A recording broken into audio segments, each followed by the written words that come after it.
Suamiku memodali butik mewah pelakor menggunakan uang persalinan anakku. Dia lebih membela mantan modisnya dibanding istrinya yang hamil tua berdaster lusuh. Kini ku balas kelakuan busuknya jauh lebih kejam, hingga mereka menjadi gelandangan. Sebelum masuk ke dalam ceritanya, absen dulu Bunda. Bunda semua dari mana saja? Bagi yang sudah subscribe semoga lancar rezekinya. Terima kasih. Namaku Aruna Wijaya, usiaku 28 tahun, dan aku adalah pendiri sekaligus CEO dari Wijaya Land Group, sebuah holding company raksasa yang menguasai belasan properti komersial elit, apartemen premium, dan pusat perbelanjaan bergengsi di pusat kota Jakarta. Namun, jika kau melihatku malam ini, kau hanya akan menemukan seorang wanita hamil 8 bulan yang tampak kusam dan kelelahan, terjebak dalam balutan daster lusuh bermotif bunga matahari yang warnanya sudah memudar. Aku sedang duduk bersandar di sofa ruang tamu yang kubeli sendiri seharga ratusan juta melalui perantara anonim. Namun secara terbuka diakui oleh keluarga suamiku sebagai hasil keringat keras, putra kebanggaan mereka. Rumah berlantai 2 dengan arsitektur minimalis di klaster menengah ini adalah kandang emasku.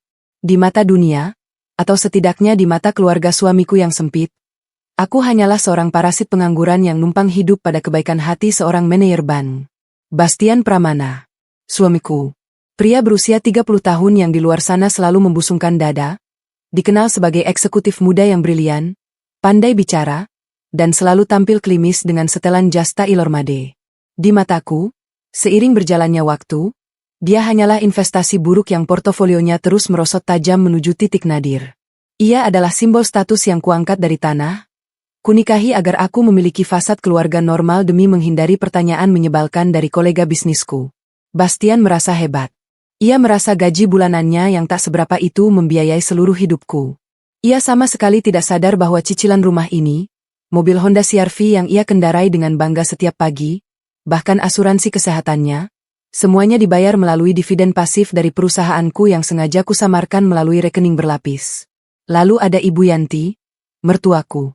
Wanita berusia 55 tahun yang gemar memamerkan tas Hermes palsu di acara arisan kompleks sambil mengutip ayat-ayat suci, untuk menutupi sifat aslinya yang luar biasa rakus. Di balik senyum keibuannya yang palsu, ia adalah lintah sejati. Ia menganggapku benalu tak berguna hanya karena aku memutuskan untuk berhenti bekerja secara publik dan beralasan ingin fokus merawat kandunganku. Baginya, perempuan sejati adalah perempuan yang menghasilkan uang untuk suami, atau setidaknya tampil modis memamerkan kekayaan keluarga. Daster ini adalah bahan ejekan harian favoritnya. Aku hanya menunduk saat ia menceramahiku, menyimpan tawa sinis di dasar kerongkonganku. Malam ini, jam antik di dinding ruang tamu menunjukkan pukul 11:04 ketika deru mesin mobil memasuki garasi. Pintu depan terbuka, menampilkan sosok Bastian yang melangkah masuk. Ia mengendurkan dasi sutranya dengan raut wajah kelelahan yang bagiku terlihat terlalu dramatis. Masih bangun? Nah? Tanyanya basa-basi, melepas sepatu pantofelnya asal-asalan. Ia berjalan mendekat, menunduk, berniat mengecup keningku. Aku memalingkan wajah sedikit, gerakan halus seolah aku sedang memperbaiki posisi dudukku karena perutku yang membuncit, membiarkan bibirnya hanya menyentuh ujung rambutku. 1 detik jarak sedekat itu sudah cukup. Ada sesuatu yang tertinggal di kerah kemejanya. Bukan noda lipstik merah menyala, itu kesalahan amatir. Melainkan sebuah aroma. Aroma Jardin Dior. Parfum floral mahal yang sangat kukenal harganya. Itu bukan wangi parfum kantoran, apalagi parfum nasabah prioritas bank yang biasanya lebih menyukai aroma musk atau wood yang elegan. Itu parfum wanita yang sengaja disemprotkan di area leher. Wanita yang baru saja menghabiskan malam panjang di atas spray hotel berbintang dengan suamiku. Lembur lagi, Mas? Tanyaku datar. Tanganku secara refleks mengelus perutku yang menegang, mencoba menenangkan bayiku. Biasa? Nah, closing akhir bulan. Banyak nasabah prioritas yang minta meeting dadakan di luar jam kerja. Jawabnya lancar. Kebohongan yang sudah dilatih berulang kali di depan kaca spion mobil. Ia melepas jasnya dan melemparnya sembarangan ke sofa. Aku mandi dulu. Gerah sekali hari ini. Begitu pintu kamar mandi tertutup rapat dan suara menderas air terdengar, aku segera meraih ponselnya yang tergeletak di meja kaca. Bastian baru saja mengganti kata sandinya bulan lalu, beralasan privasi kantor. Bodoh. Ia pikir aku hanyalah ibu rumah tangga gaptek. Ia lupa bahwa aku mempekerjakan tim IT terbaik untuk memasang jaringan keamanan siber rumah ini, lengkap dengan sistem mirroring ke tablet kerjaku. Aku tidak butuh sandinya. Aku hanya butuh membuka tablet tipis yang kusembunyikan di balik bantal sofa. Layar menyala. Tanpa membuang waktu, mataku yang tajam langsung menembus aplikasi mobile banking dari rekening joint account kami. Rekening itu awalnya kubuat dengan dalih untuk dana darurat kelahiran dan pendidikan anak. Secara rutin, aku menyuntikkan dana 100 juta rupiah setiap bulannya dengan kedok, hasil freelance design. Mataku menyipit tajam. Ada rentetan penarikan dana yang sangat tidak wajar dalam 2 bulan terakhir. Nominal yang sengaja dipecah agar tidak terlalu mencolok, tapi bagiku, seorang ahli finansial, pola itu terbaca seterang lampu neon. 45 juta rupiah, transfer ke rekening atas nama Siska Anindya. Keterangan, booking fee. 120 juta rupiah, transfer ke rekening yang sama. Keterangan, down payment sewa ruko. 15 juta rupiah, pembayaran tagihan kartu kredit platinum. Merchant, Victoria's Secret Glamour. Siska Anindya.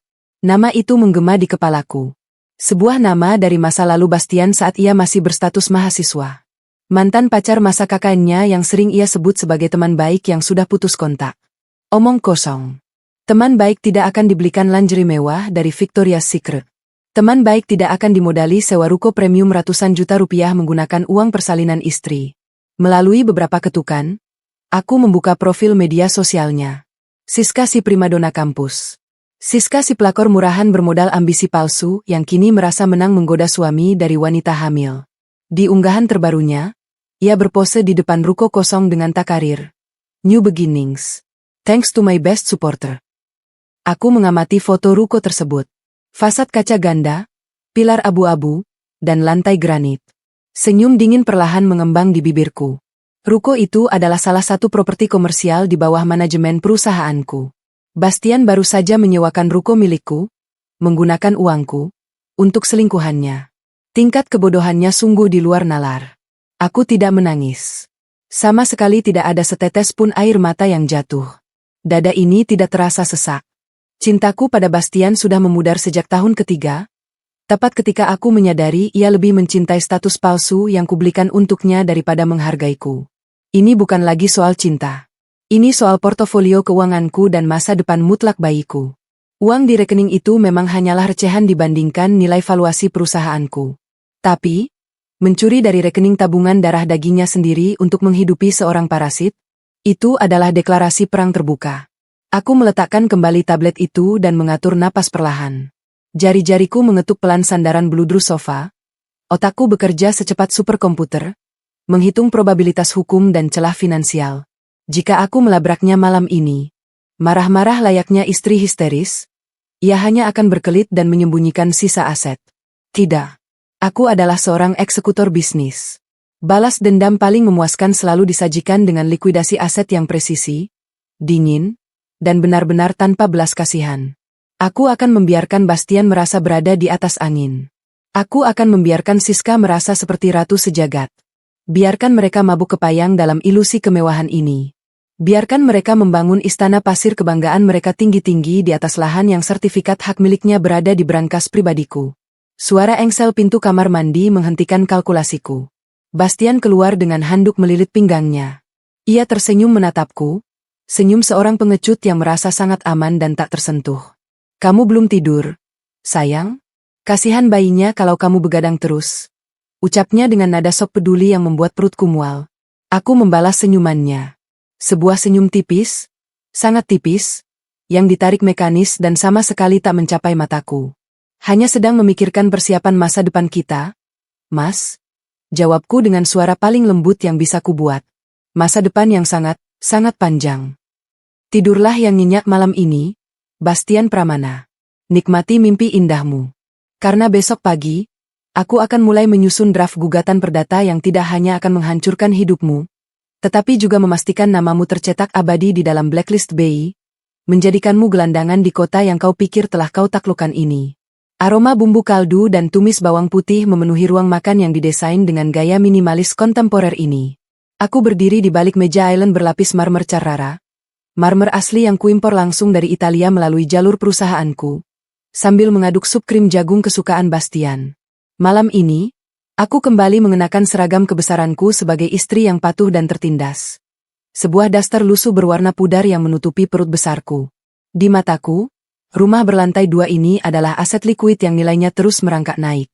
Namun bagi mereka, rumah ini adalah piala kebanggaan Bastian.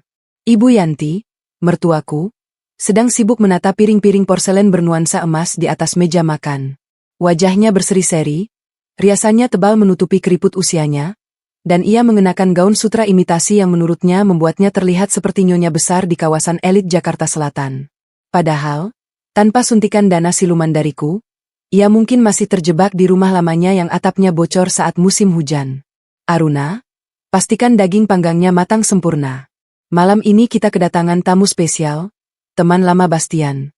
Jangan sampai masakanmu memalukan keluarga kita, perintah Ibu Yanti dengan nada tinggi, tanpa sedikit pun menoleh ke arahku. Aku hanya mengangguk pelan. Iya, Bu.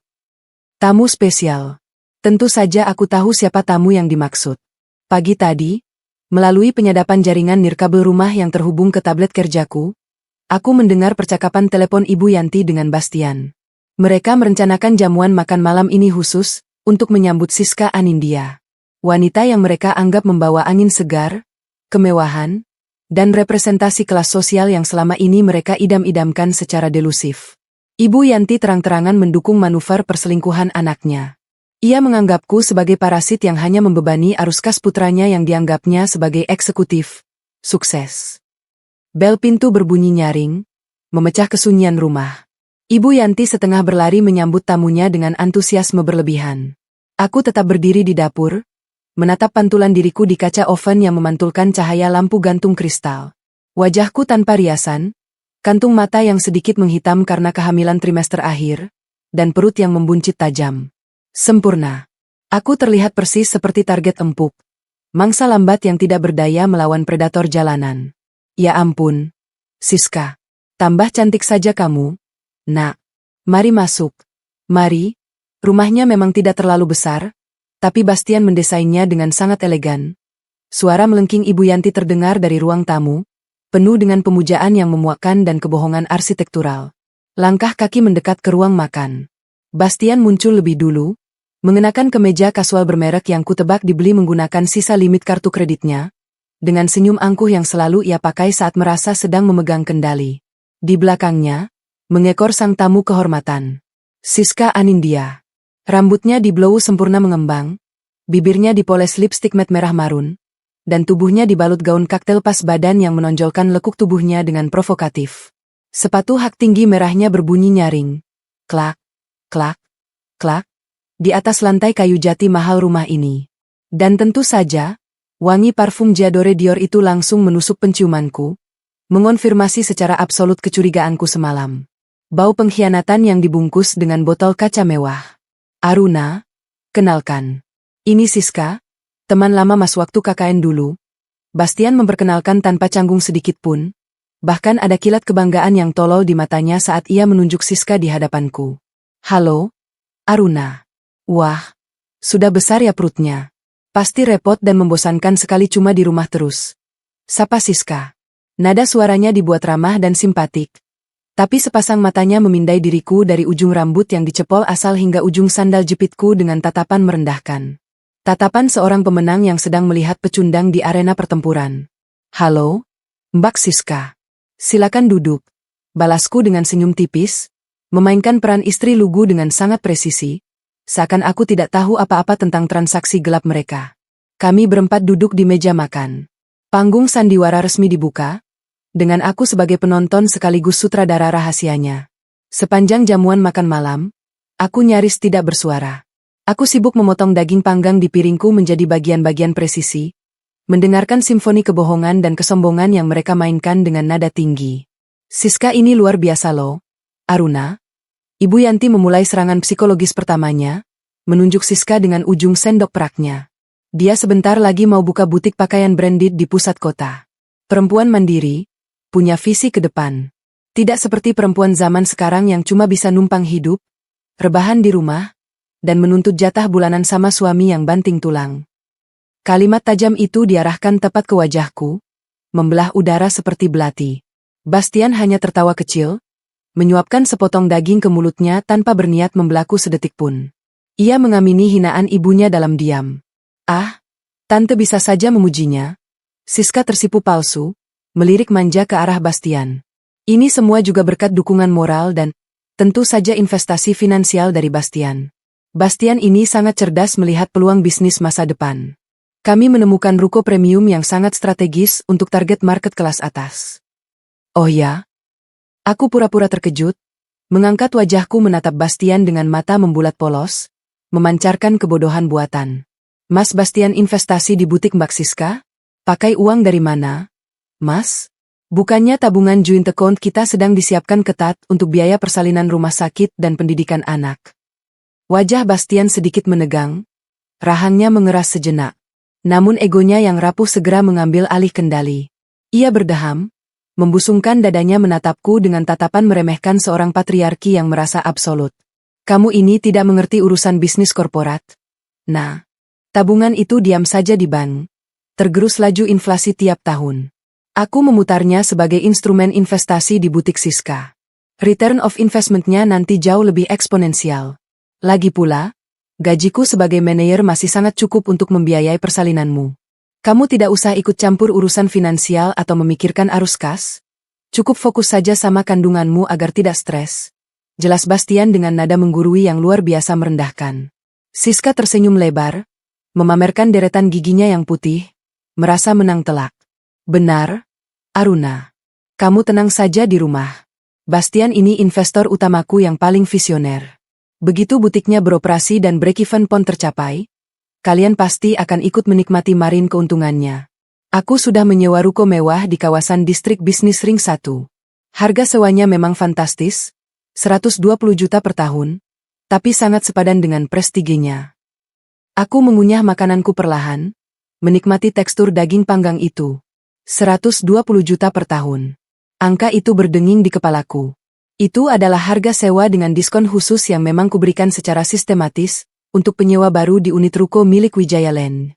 Siska, si pelakor murahan ini, sedang duduk di meja makanku, menyombongkan ruko komersial yang sertifikat hak miliknya tertulis jelas atas namaku di brankas baja, dibayar menggunakan uang persalinan darah dagingku, dan didukung penuh oleh ibu mertua yang tinggal nyaman di rumah yang kubeli murni dengan keringatku sendiri. Ironi ini begitu lezat, mengalahkan rasa sup krim jagung buatan koki restoran bintang 5 manapun di kota ini. Hebat sekali, Mas. Semoga rencana butiknya sukses dan cepat launchingnya, Mbak Siska. Ucapku lirih, menundukkan pandangan seolah mengakui kekalahan. Tentu saja sukses besar. Anakku Bastian yang turun tangan langsung mengatur keuangannya, sahut Ibu Yanti dengan dada membusung bangga. Ia lalu menatapku sinis dari balik gelas air minumnya. Kamu itu harusnya banyak belajar dari Siska. Nah, dandan sedikit. Rawat diri. Suami pulang kerja banting tulang itu disambut dengan wangi parfum, bukan dengan daster bau bumbu dapur dan keringat. Pantas saja Bastian sering suntuk dan cari hiburan di luar rumah. Kata-kata Ibu Yanti meluncur tajam tanpa hambatan, sebuah deklarasi verbal bahwa aku sudah tidak memiliki value sedikit pun di mata keluarga ini. Bastian dan Siska saling bertukar pandang sekilas, sebuah tatapan konspirasi picik yang mengira mereka telah berhasil membodohiku dan mengisolasiku sepenuhnya. Mereka tidak tahu iblis kalkulatif apa yang sedang berputar di dalam kepalaku. Saat ini juga, di balik diamku yang patuh, otakku sedang menyusun jadwal audit forensik secara menyeluruh dan agresif untuk memetakan semua kebocoran aset pribadiku. Aku tidak akan membiarkan 1 rupiah pun dari kekayaanku menyentuh kulit mereka lagi. Aku sedang memformulasikan sistem autodebit tersembunyi untuk menarik kembali semua fasilitas kartu kredit, biaya utilitas, dan tagihan gaya hidup yang selama ini kunikmati dengan kedok, tunjangan jabatan, Bastian.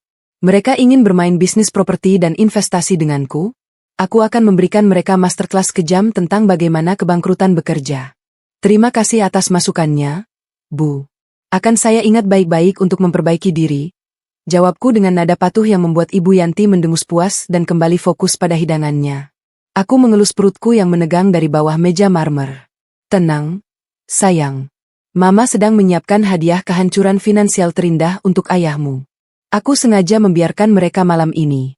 Aku membiarkan Bastian merasa seperti taipan muda yang jenius, Siska merasa seperti ratu bisnis yang tak tersentuh, dan Ibu Yanti merasa menjadi nyonya besar yang berkuasa. Biarkan mereka terus menginjakku dan merendahkanku malam ini. Karena ketika waktu eksekusiku tiba, aku tidak hanya akan menendang mereka keluar dari propertiku, tapi aku akan memastikan struktur kehidupan Bastian Pramana hancur berkeping-keping tanpa sisa. Mereka bertiga sedang mabuk kepayang, belum menyadari bahwa mereka sedang menggelar pesta kemenangan palsu di atas tanah sengketa yang kapan saja bisa kutarik kembali legalitasnya. Tunggu saja saat semua dokumen pengadilan siap, aku akan menyingkirkan mereka dari radius kehidupanku layaknya membuang debu dari sepatuku. Sinar matahari pagi menembus celah gorden sutra di kamar utama, menyinari wajahku yang masih memucat karena mual kehamilan. Aku duduk bersandar di pinggir ranjang, kembali berbalut daster lusuh andalanku yang ujungnya sudah sedikit terkoyak. Di pangkuanku, sebuah tablet canggih berlapis privasi kelas militer tengah menampilkan grafik pergerakan portofolio dari Wijaya Land Group. Valuasi asetku pagi ini naik sekian persen, sebuah angka yang jika disebutkan keras-keras akan membuat jantung ibu mertuaku berhenti berdetak saat ini juga.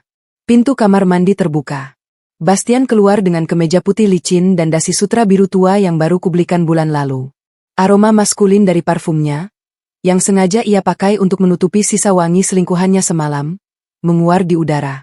Ia berdiri di depan cermin besar, menyisir rambutnya dengan gaya seorang direktur utama, padahal ia hanyalah seorang manajer cabang menengah yang target bulanannya seringkali kututup diam-diam lewat deposito anonim. Ia berbalik, menatapku yang sedang mengelus perut buncitku. Senyum manipulatif andalannya mengembang, senyum yang dulu berhasil menipu hatiku, namun kini hanya terlihat seperti seringai seekor benalu yang kehausan nutrisi. Pagi, sayang. Gimana kandunganmu hari ini? Dede bayi sehat, kan? Sapanya dengan nada lembut buatan. Ia berjalan menghampiriku, duduk di tepi ranjang, lalu mengeluarkan sebuah map coklat dari tas kerjanya. Sehat, Mas. Hanya agak pegal di punggung. Jawabku lemah, sengaja memelankan volume suaraku untuk memperkuat ilusi kerentananku. Aku melirik map coklat itu dengan ekor mataku. Permainan sesungguhnya akhirnya dimulai. Bastian menghela napas panjang, memasang wajah prihatin bak pahlawan keluarga yang memikul beban masa depan. Ia mengeluarkan beberapa lembar kertas bermaterai dari dalam map. Nah, aku butuh bantuanmu sedikit. Ini soal masa depan kita. Soal pendidikan anak kita nanti. Bantuan apa, Mas? Tanyaku polos, memiringkan kepala seolah tak mengerti. Ia menyodorkan kertas itu ke pangkuanku, tepat di atas perutku yang membesar. Ini surat persetujuan pengalihan dana dari joint account kita. Pihak bank butuh tanda tangan basahmu sebagai co-owner rekening untuk pencairan dana di atas 500 juta. Aku berencana memindahkan sebagian besar dana tabungan persalinan dan pendidikan kita ke instrumen investasi yang lebih agresif. Ya, seperti yang kubahas semalam di meja makan bersama Siska dan Ibu. Mataku menyapu barisan kalimat dalam dokumen itu. Dokumen standar, kaku, dan penuh celah. Di sana tertulis dengan jelas bahwa dana sebesar 850 juta rupiah akan dialihkan ke rekening pihak ketiga. Ia tidak menuliskan nama Siska Anindya secara eksplisit di kolom utama, melainkan nama sebuah CV bodong yang kutebak baru saja mereka dirikan bersama. Dalam hati, aku tertawa dingin. Bastian benar-benar menganggapku idiot. Ia pikir dengan menggunakan nama CV, ia bisa mengelabui jejak hukum. Ia lupa bahwa di masa lalu, aku yang mengajarinya cara membaca laporan keuangan saat ia hampir gagal dalam ujian sertifikasi bankirnya. 850 juta? Mas? Aku sengaja melebarkan mataku, membiarkan suaraku bergetar, memerankan istri yang ketakutan kehilangan jaminan finansialnya. Itu hampir seluruh tabungan kita. Bukannya biaya persalinan sesar di rumah sakit VVIP itu mahal? Belum lagi kalau ada apa-apa dengan bayinya nanti. Kenapa harus diinvestasikan semua sekarang ke butiknya Mbak Siska? Bastian berdecak kesal, topeng kelembutannya sedikit retak. Ia membenci penolakan, sekecil apapun itu. Astaga. Nah, kamu ini tipikal ibu rumah tangga yang sangat risk averse. Takut mengambil risiko. Uang itu kalau diam di tabungan akan habis terpotong inflasi dan biaya admin. Siska itu punya link kuat ke supplier barang branded dari Eropa. Proyeksi keuntungannya itu bisa 3 kali lipat dalam 6 bulan pertama. Ini smart money. Nah. Ia menggenggam tanganku, meremasnya sedikit terlalu keras. Kamu percayakan saja padaku. Aku ini manajer bank, Kepalaku isinya kalkulasi finansial. Aku suami yang bertanggung jawab. Dana untuk persalinanmu sudah aku sisihkan cukup. Sisanya, biarkan uang yang bekerja untuk kita. Tanda tangan di sini, ya. Aku menunduk menatap dokumen itu. Ini adalah momen krusial. Jika aku menolak, Bastian akan mencari cara ilegal untuk memalsukan tanda tanganku, yang proses pembuktiannya akan memakan waktu lama dan bertele-tele di pengadilan. Namun, jika aku menandatanganinya sekarang secara sadar dengan jejak digital dan saksi bisu dokumen perbankan, aku sedang menyerahkan tali gantung secara langsung ke lehernya. Tanda tangan ini bukan sekadar pelepasan dana. Secara hukum perdata pernikahan, ia baru saja memindahkan aset bersama tanpa prospektus investasi yang sah dan mengalihkannya ke entitas bisnis yang terafiliasi dengan selingkuhannya. Saat butik itu gagal, dan aku pastikan butik itu akan hancur lebur sebelum pita peresmiannya dipotong, semua utang, penalti sewa ruko, dan kerugian material akan menjadi aset beracun yang sepenuhnya mengikat nama Bastian Pramana secara pribadi. Dokumen bodoh ini adalah tiket emasku untuk melayangkan gugatan perdata atas delik penggelapan aset rumah tangga dan pelanggaran perwalian dana anak. Aku bisa membukukan seluruh aset atas namanya, menyita gajinya hingga titik nol, dan melemparkannya ke jalanan tanpa sisa sepeser pun. Mas yakin ini aman? Aku cuma takut. Mas. Aku enggak ngerti bisnis. Aku cuma mau anak kita lahir selamat dan punya masa depan. Ucapku dengan suara parau, meneteskan setitik air mata buaya yang jatuh tepat di atas permukaan kertas bermaterai itu. Sangat aman. Sayang. Ini demi dede bayi. Kamu istri yang baik. Ayo, tanda tangan. Bujuknya tak sabar, menyodorkan pena Montblanc hitam, hadiah ulang tahun dariku yang dibeli dari hasil dividen properti, ke tanganku. Tanganku bergetar saat meraih pena mahal itu. Bukan karena takut, melainkan karena menahan adrenalin pembalasan yang mendidih di pembuluh darahku. Dengan tarikan napas panjang yang kubuat-buat, aku menggoreskan tanda tanganku di atas materai. Tanda tangan yang melambangkan kebodohan absolut suamiku sekaligus kemerdekaan mutlakku. Begitu tinta itu mengering, Bastian langsung menarik kertas tersebut dengan mata berbinar-binar penuh keserakahan. Ia mengecup pipiku dengan cepat. Formalitas murahan dari seorang pengkhianat. Terima kasih. Nah, kamu memang istri yang pengertian. Aku berangkat dulu. Ya. Hari ini ada meeting panjang di luar kantor. Kamu istirahat saja yang tenang di rumah. Pamitnya, setengah berlari keluar kamar dengan langkah ringan bak pemenang lotre. Aku tahu persis, meeting panjang, apa yang menantinya. Ia pasti akan langsung meluncur ke apartemen Siska, merayakan pencairan dana segar ini di atas ranjang yang hangat, menertawakan kebodohan istri sahnya yang hamil tua dan berhasil dikadali. Pintu depan terbanting pelan, disusul deru mesin mobil SUV yang menjauh meninggalkan pekarangan rumah. Seketika, postur tubuhku yang tadinya bungkuk dan lemah langsung tegak lurus. Air mata buaya di pipiku telah mengering tak berbekas, berganti dengan sorot mata sedingin porselen. Aku melempar selimut, meraih ponsel khususku dari laci tersembunyi, dan memutar nomor Bapak Hermawan, pengacara korporat pribadiku yang paling kejam. Halo, Bu Aruna. Ada instruksi baru. Suara bariton Pak Hermawan terdengar taktis di seberang sana. Pak Hermawan, panggilku dingin. Bastian baru saja menelan kailnya bulat-bulat. Dia mengeksekusi penarikan dana ke entitas ketiga dengan dokumen yang cacat hukum. Bekukan semua proteksi aset pribadiku. Siapkan tim legal. Kita mulai tahap awal pembangunan gugatan perdata untuknya. Luar biasa. Sesuai rencana Anda, Bu. Bagaimana dengan ruko yang disewa oleh pihak perempuan itu? Senyumku melebar, sebuah seringai pemangsa yang menatap mangsanya masuk ke dalam kandang baja. Biarkan mereka merenovasinya dengan uang hasil rampasan itu. Biarkan mereka memasang marmer termewah dan rak pameran termahal. Begitu undangan grand opening mereka cetak, kita hancurkan bangunannya secara legal. Saya ingin mereka tidak hanya bangkrut, tapi juga menanggung penalti miliaran yang tak akan lunas seumur hidup. Aku menutup telepon. Kandang emas ini tiba-tiba terasa jauh lebih luas. Fase persiapan senyap telah resmi dimulai. Bastian dan ibu mertuaku mungkin mengira aku akan selamanya membusuk di sudut rumah ini bersama dasterku. Mereka tidak sadar bahwa wanita yang baru saja mereka rampok ini adalah sang eksekutor yang akan memastikan mereka merangkak memohon ampun untuk sekadar bisa bernapas di kota ini. Akhir pekan selalu menjadi panggung sandiwara paling melelahkan di rumah ini. Sejak pukul 6 pagi, Bastian sudah sibuk berkemas, memasukkan kemeja-kemeja linen mahal dan sebotol parfum J'adore Dior ke dalam koper kabinnya. Alasannya klasik dan sangat mudah ditebak. Leadership training tingkat manajerial di sebuah resor mewah di kawasan puncak selama 2 hari 1 malam. Tentu saja, aku tahu secara pasti tidak ada pelatihan apapun di akhir pekan ini. Yang ada hanyalah sesi staycation liar antara suamiku dan si pelakor murahan, Siska Anindya, yang dibiayai penuh oleh uang tabungan persalinanku. Ibu Yanti, wanita tua itu tak kalah sibuknya. Ia pergi ke acara arisan elit perumahan, menentang tas branded tiruan, berbekal kartu kredit tambahan yang tagihannya selalu dibayar otomatis oleh sistem keuanganku.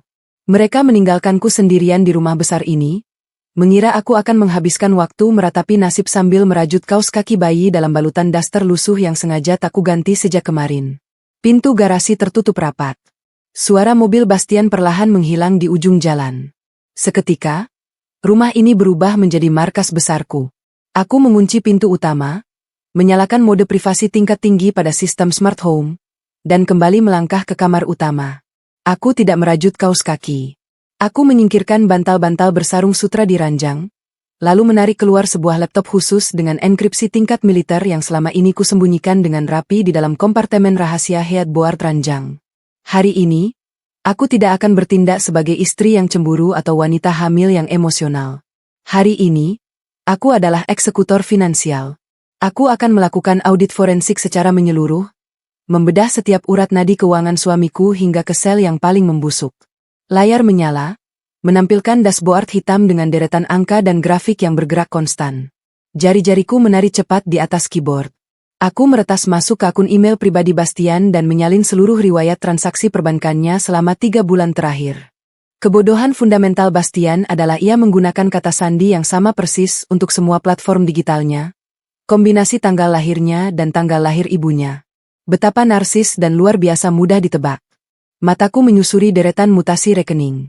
Aku melacak aliran dana 850 juta rupiah yang kemarin siang kutandatangani pencairannya dengan taburan air mata buaya. Dana raksasa itu tidak mengendap lama di rekening perantara. Bastian memecahnya dalam hitungan jam. Sebesar 300 juta rupiah langsung ditransfer kilat ke rekening vendor desain interior. Siska rupanya tidak mau membuang waktu sedetik pun. Wanita itu memesan lantai marmer, lampu kristal gantung impor, dan rak display berlapis emas untuk butiknya. Lalu ada transaksi bernilai 120 juta rupiah dengan keterangan, pelunasan sewa ruko tahunan. Sisanya, sekitar 400 juta, mengalir deras ke rekening CV Anindya Fashion, entitas bisnis bodong yang baru saja mereka dirikan bersama, di mana Bastian bertindak sebagai silent partner penyandang dana. Aku mendengus sinis, merasakan sedikit rasa mual yang bukan berasal dari kehamilanku. Seekor benalu sedang berlagak menjadi pohon beringin yang kokoh. Bastian merasa sangat berkuasa karena bisa membuang ratusan juta rupiah untuk wanita simpanannya. Ia pikir ia sedang membangun kerajaan bisnis kecilnya sendiri, terlepas dari bayang-bayang keuanganku yang selama ini ia kira hanya sekadar penghasilan tambahan istri dari mendesain logo. Jari telunjukku berhenti mengetuk tepat pada transaksi pembayaran sewa ruko. Aku membuka lampiran PDF dari kotak masuk email Bastian, sebuah salinan perjanjian sewa-menyewa, lease agreement, yang dikirim oleh pihak agen properti. Alamat properti, Boulevard Raya Commercial Park, Kafling 7A, Jakarta Selatan. Aku terdiam. Mataku memaku pada sebaris alamat tersebut. Jantungku berdetak sedikit lebih cepat, bukan karena amarah yang memuncak, melainkan karena sebuah ironi komedi yang sangat gelap dan memuaskan sedang tersaji rapi tepat di depan hidungku. Boulevard Raya Commercial Park. Kawasan bisnis premium bercat monokrom elegan itu adalah salah satu permata mahkota dalam portofolio perusahaanku. Aku mengakuisisi lahan tersebut 3 tahun lalu saat harganya anjlok dan membangun deretan ruko eksklusif melalui anak perusahaanku, PT Properti Wijaya Makmur. Bastian tidak menyewa langsung ke kantor pusat kami. Ia menggunakan jasa broker properti independen yang sama sekali tidak tahu menahu siapa pemilik utama di balik holding company raksasa tersebut. Tawaku meledak tak tertahankan. Suaranya menggema liar di dinding kamar yang sepi, sebuah tawa yang dingin, renyah, dan luar biasa sinis. Bastian Pramana, suamiku yang sok jenius dan merasa berada di puncak piramida makanan, baru saja menyewa ruko milik perusahaanku, menggunakan uang tabungan yang berasal dari suntikan dana pribadiku, untuk memodali selingkuhannya bersaing di dunia bisnis. Ia pada dasarnya sedang merenovasi propertiku secara gratis menggunakan uang yang ia curi langsung dari brankasku. Ini bukan sekadar kebodohan finansial. Ini adalah bunuh diri ekonomi yang sangat puitis. Aku segera mengangkat ponsel rahasiaku, memutar nomor Pak Dimas, Direktur Operasional Wijaya Land Group yang merangkap sebagai tangan kananku yang paling setia dan tanpa ampun. Selamat pagi, Bu Aruna. Ada yang bisa saya bantu di akhir pekan ini? Sapa Pak Dimas dengan nada profesional yang tegas. Pak Dimas, tolong cek database penyewa baru kita di Boulevard Raya Kafling 7A. Penyewanya atas nama Bastian Pramana atau CV Anindya Fashion. Perintahku tajam, mataku masih menatap lekat deretan angka di layar laptop. Terdengar suara ketukan keyboard dari seberang telepon. Beberapa detik kemudian, Pak Dimas merespons. Benar, Bu. Kontrak baru ditandatangani kemarin sore melalui agen eksternal kita. Sewa 1 tahun dibayar lunas di muka. Ada instruksi khusus untuk unit komersial ini. Seringaiku melebar, memperlihatkan deretan gigi putihku di pantulan layar. Biarkan mereka. Jangan sentuh apapun di sana. Biarkan mereka melakukan renovasi besar-besaran. Biarkan mereka memasukkan barang-barang branded impor mereka yang mahal ke dalam sana. Tapi, saya ingin Bapak memegang dokumen kontrak aslinya dan bersiap siaga. Baik, Bu. Lalu apa langkah selanjutnya? Dalam klausul standar kita, ada pasal krusial tentang pembatalan sewa sepihak jika properti digunakan untuk aktivitas yang melanggar norma susila, atau jika pemilik utama menggunakan hak veto pembatalan dengan denda penalti 200% dari nilai sewa. Bukan. Tepat sekali, Bu Aruna. Klausul 7 ayat B. Kami selalu memasukkannya sebagai pengaman aset dari penyewa bermasalah. Sangat bagus. Persiapkan draft pembatalan sepihak itu sekarang juga. Tapi jangan dikirimkan dulu ke pihak mereka. Simpan rapat-rapat di laci meja Bapak. Kita akan mengeksekusinya tepat di hari grand opening butik tersebut. Saya ingin mereka menyelesaikan seluruh renovasinya, menghabiskan seluruh sisa uang 850 juta rupiah itu, sampai ke titik tak bersisa sedikit pun. Pak Dimas terdiam sejenak. Ia tahu betul siapa Bastian Pramana dan status pria itu sebagai suamiku. Bu Aruna, apakah Anda yakin dengan manuver ini? Ini akan langsung menghancurkan arus kas mereka secara instan dan permanen.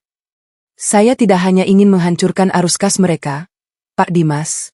Desisku pelan, mengusap perut buncitku dengan protektif dan penuh perhitungan. Saya ingin mencabut nyawa finansial mereka sampai ke akar-akarnya. Laksanakan perintah saya tanpa keraguan. Baik, Bu Aruna. Segera saya siapkan dokumen legalnya. Panggilan berakhir dengan klik pelan. Layar laptop kembali meredup. Fase kedua rencanaku berjalan jauh lebih mulus dari probabilitas yang kuperkirakan.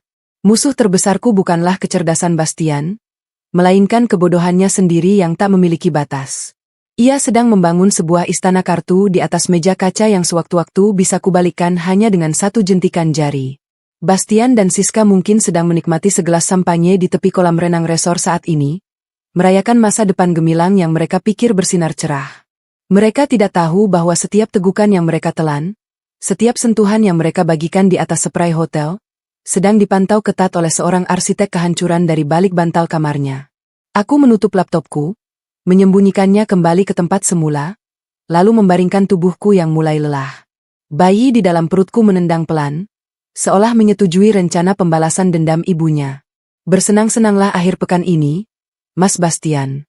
Nikmati wangi parfum murahan itu dalam pelukan pelakormu selagi kau bisa.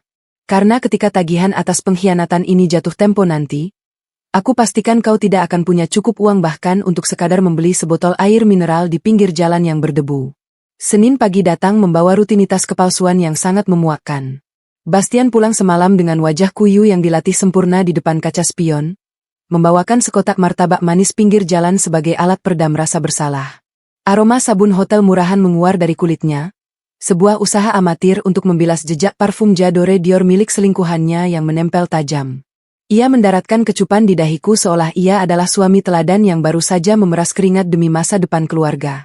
Aku menerimanya dengan senyuman lembut yang membeku di ujung bibir, masih dalam balutan daster lusuh yang membuatku terlihat tak berbahaya. Mengunyah martabak dingin itu sementara otakku memotong-motong masa depannya. Pagi ini, Bastian sudah berangkat ke kantor dengan setelan jas biru dongker yang disetrika licin oleh tanganku sendiri. Sementara itu, Ibu Yanti sibuk menyemprotkan parfum tiruan ke tubuhnya, bersiap menghadiri arisan sosialita tingkat distrik. Ia memamerkan tas Hermes, yang ia yakini asli hasil jerih payah putranya, dengan gaya aristokrat palsu. Mereka berdua melangkah keluar dari rumah ini dengan dagu terangkat tinggi, meninggalkan seorang ibu hamil yang mereka anggap sebagai parasit penurut di dalam kandang. Begitu mobil Ibu Yanti menghilang dari pandangan kamera CCTV gerbang depan, aku mengunci rapat seluruh akses rumah. Aku bukan lagi istri yang tertindas. Hari ini, aku adalah eksekutor yang bersiap menjatuhkan vonis mati secara finansial. Aku masuk ke ruang kerjaku yang tersembunyi di balik panel rak buku kamar tamu, menyalakan layar monitor ganda yang langsung terhubung dengan jaringan perbankan internasional dan arsip firma hukumku. Jadwal pertamaku hari ini adalah panggilan konferensi video dengan Bapak Hermawan, pengacara korporatku, dan Ibu Ratri, notaris senior yang baru saja kusewa untuk menggantikan notaris keluarga yang lama. Aku butuh eksekusi hukum yang tidak banyak bertanya dan bekerja dengan presisi bedah yang mematikan. Selamat pagi, Bu Aruna. Semua berkas legalitas sudah siap di meja saya. Sapa Ibu Ratri dari layar monitor, membetulkan letak kacamatanya dengan raut wajah profesional. Bagus. Mari kita mulai proses likuidasi aset secara senyap. Ujarku dingin, tanpa basa-basi sedikitpun. Saya ingin seluruh aset properti, saham blue chip, dan deposito tunai yang saat ini berada di bawah nama pribadi saya, atau beririsan secara hukum dengan nama Bastian Pramana, segera dialihkan sepenuhnya ke dalam trust fund yang baru kita buat. Penerima manfaat tunggal dari trust fund ini hanyalah anak kandung saya. Hak akses Bastian sebagai ayah biologis harus dicabut total melalui klausul perwalian sepihak. Sudah saya amankan, Bu. Dengan dokumen yang ditandatangani Bastian minggu lalu mengenai pemisahan dana pendidikan, ia secara tidak sadar telah melepaskan hak gugatnya atas perpindahan aset utama ini.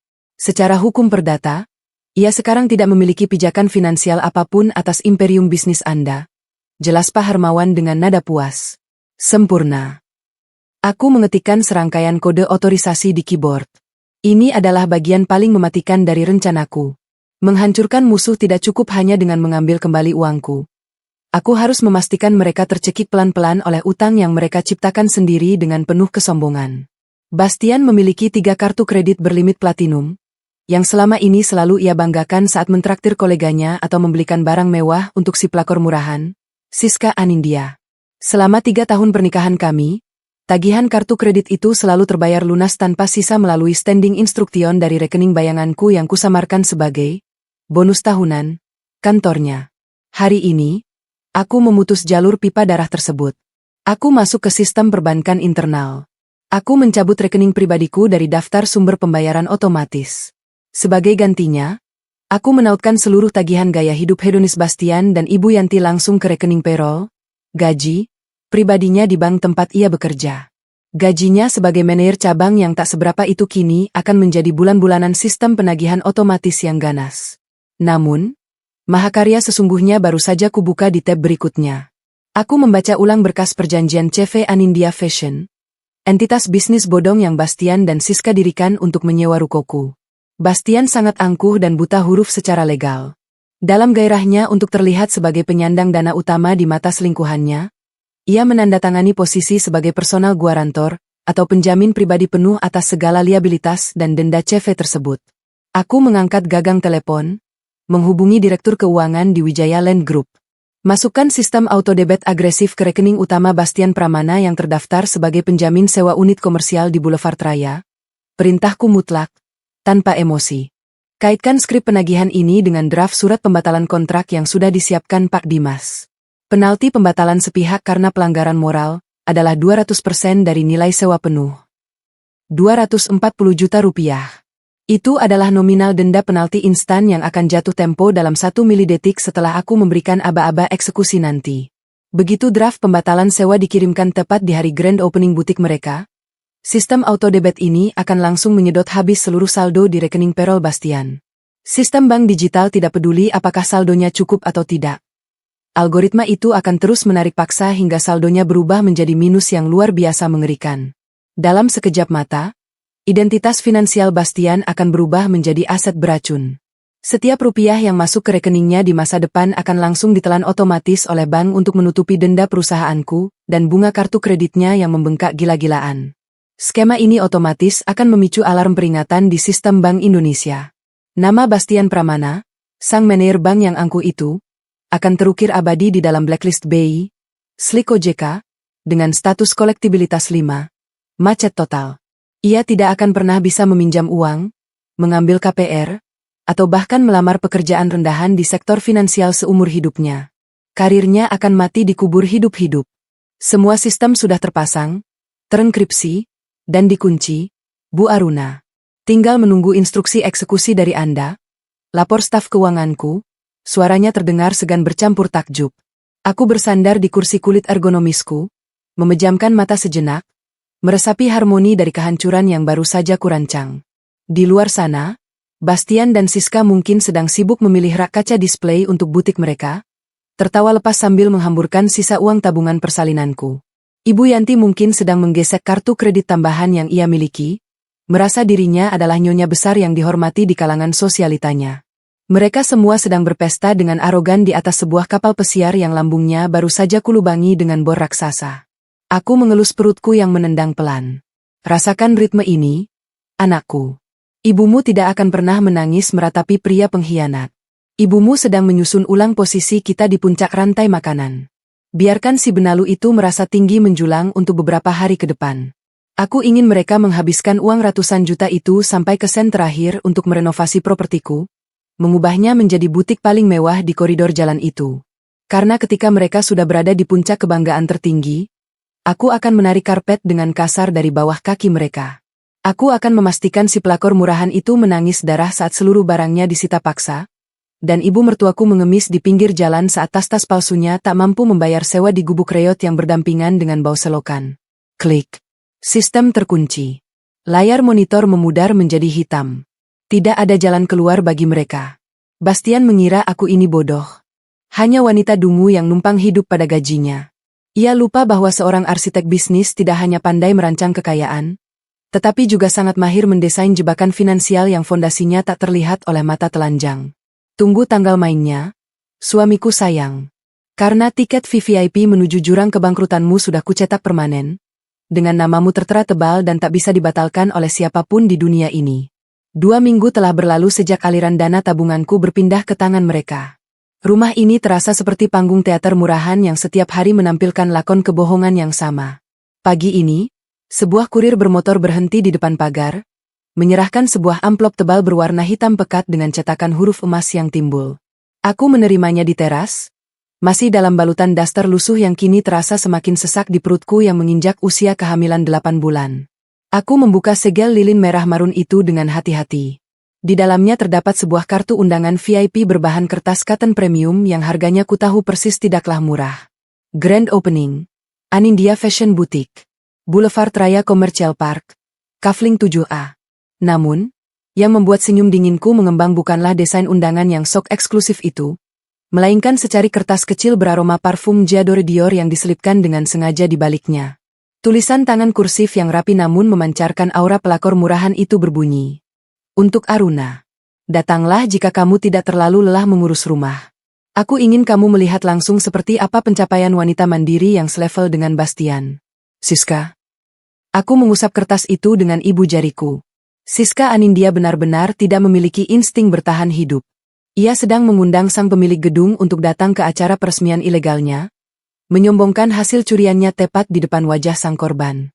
Kesombongan ini adalah racun yang akan membunuhnya sendiri. Undangan apa itu? Nah? Suara cempreng Ibu Yanti memecah keheningan. Ia baru saja kembali dari senam pagi kompleks. Wajahnya berkeringat namun bibirnya tetap dipulas lipstik merah menyala. Matanya yang tajam bak burung nazar langsung menuki ke arah amplop hitam di tanganku. Tanpa meminta izin, ia merampas undangan itu dan membacanya dengan mata berbinar-binar penuh pemujaan buta. Ya ampun, ini undangan butiknya Siska. Hebat sekali anak itu. Baru beberapa minggu sudah berani buka peresmian besar-besaran di Boulevard Raya. Itu kan kawasan elit. Pekik Ibu Yanti kegirangan, seolah yang membuka butik adalah anak kandungnya sendiri. Bastian baru saja menuruni tangga sambil mengancingkan ke meja kantornya. Ia mendengar pekikan ibunya dan tersenyum angkuh, membusungkan dadanya dengan kebanggaan palsu seorang benalu yang merasa berhasil menyerap nutrisi inangnya secara maksimal. Oh, undangannya sudah sampai? Siska memang sangat perfeksionis. Bu. Dia ingin semuanya terlihat sempurna. Aku sebagai penyokong dana utamanya tentu harus hadir memberikan sambutan besok. Ucap Bastian dengan nada sok merendah yang luar biasa memuakkan. Ibu Yanti menoleh ke arahku, menatap perutku dan penampilanku dari atas ke bawah dengan tatapan jijik yang tak lagi disembunyikan. Kamu enggak usah ikut. Nah, bikin malu saja kalau kamu datang dengan perut bengkak dan muka kusam begitu. Di sana pasti banyak tamu penting. Rekan-rekan bisnis Bastian. Kamu di rumah saja. Ingat kodratmu yang cuma bisa numpang hidup. Jangan sampai Bastian diremehkan koleganya karena membawa istri yang terlihat seperti asisten rumah tangga. Aku menundukkan kepala, membiarkan poni rambutku menutupi kilat berbahaya di mataku. Iya, Bu. Aku juga gampang capek kalau berdiri lama-lama. Bagus kalau kamu sadar diri, dengus Ibu Yanti. Sekarang, kamu siapkan jas Armani biru navy milik Bastian. Setrika yang rapi, jangan sampai ada lipatan. Dia harus tampil berwibawa besok mendampingi Siska. Setidaknya, kalau kamu tidak bisa menghasilkan uang, kamu bisa melayani suamiku dengan benar. Sayang, Bastian menyela dengan suara lembut yang terdengar seperti gesekan paku di atas kaca. Bukan maksud ibu menyakitimu, tapi memang lebih baik kamu istirahat. Aku tidak mau kamu stres memikirkan dunia bisnis yang rumit. Aku akan mewakili keluarga kita besok. Tidak apa-apa, Mas. Aku mengerti, jawabku pelan. Aku akan menyetrika jasmu sekarang. Aku membalikkan badan dan berjalan menuju ruang cuci di bagian belakang rumah. Di luar, aku terlihat seperti istri penurut yang patah arang. Namun di dalam kepalaku, aku sedang menghitung mundur jam kematian mereka. Aku menyalakan setrika uap, membiarkan uap panasnya mendesis di udara. Kuambil jas mahal Bastian, jas yang kubelikan dengan uang dividen bulananku setahun yang lalu, dan mulai merapikan setiap inci kainnya. Suhu panas setrika ini tidak ada apa-apanya dibandingkan dengan neraka finansial yang sudah kusiapkan untuknya. Ponsel di saku dasterku bergetar. Sebuah pesan masuk dari Pak Dimas, Direktur Operasional Wijaya Land Group. Laporan lapangan, Bu Aruna. Renovasi Kafling 7A sudah rampung 100%. Mereka memasukkan stok barang impor tadi malam. Uang 850 juta rupiah itu dipastikan sudah habis tak bersisa untuk interior dan inventaris. Draft pembatalan sewa dan aktivasi penalti sudah siap di meja saya. Aku tersenyum tipis. Uap panas mengepul ke wajahku. Sempurna. Mereka telah memasukkan seluruh kepala mereka ke dalam mulut buaya, dan besok, rahang itu akan mengatup rapat tanpa ampun. Mereka pikir mereka telah menghabiskan tabunganku dengan cerdas? Tidak. Mereka baru saja mengubah uang itu menjadi aset beracun yang akan meledak di wajah mereka sendiri. Besok, saat hak veto sebagai pemilik properti tunggal kujatuhkan, kontrak sewa itu akan batal demi hukum. Autodebit agresif yang sudah kupasang di rekening Bastian akan langsung menyedot nominal 240 juta rupiah sebagai denda penalti, membuat rekening payrollnya hancur berantakan dan mengirimkan namanya langsung ke dalam daftar hitam blacklist BI. Aku melipat jas Bastian dengan sangat presisi, menyarungkannya ke dalam plastik dry clean. Jas ini akan menjadi pakaian pemakaman untuk reputasi dan karirnya. Selesai dengan urusan pelayan palsu ini, aku masuk ke kamar mandi utama, mengunci pintu rapat-rapat, dan membuka lemari kabinet di balik cermin wastafel. Di sana, tersembunyi sebuah laci rahasia berlapis baja yang tidak pernah disentuh Bastian. Aku menekan kode biometrik, dan laci itu terbuka dengan bunyi klik pelan. Di dalamnya bukan berisi daster lusuh atau obat anti mual. Di dalamnya tersimpan sebuah garment bag berbahan satin hitam legam. Aku menarik resletingnya perlahan. Sebuah maternity suit eksklusif rancangan khusus dari Dior, berwarna merah marun gelap yang melambangkan keanggunan seorang predator kelas atas, tergantung dengan sempurna. Setelan jas ibu hamil ini memancarkan aura dominasi mutlak. Sepatu pantofel flats dari Bottega Veneta berwarna senada menemaninya di kompartemen bawah. Pakaian ini kusiapkan secara khusus untuk menyambut hari pembalasan yang telah kurancang berminggu-minggu lamanya. Ibu Yanti menyuruhku tinggal di rumah. Bastian memintaku beristirahat dengan alasan kesehatan palsunya. Siska mengundangku secara merendahkan untuk melihat wanita yang selevel dengan suamiku. Oh, aku pasti akan datang. Aku akan datang bukan sebagai Aruna sang istri penurut yang malang. Aku akan melangkah masuk ke dalam butik mewah itu sebagai eksekutor tunggal dari Wijaya Land Group. Aku akan berdiri di atas lantai marmer impor yang mereka bayar menggunakan uang darahku.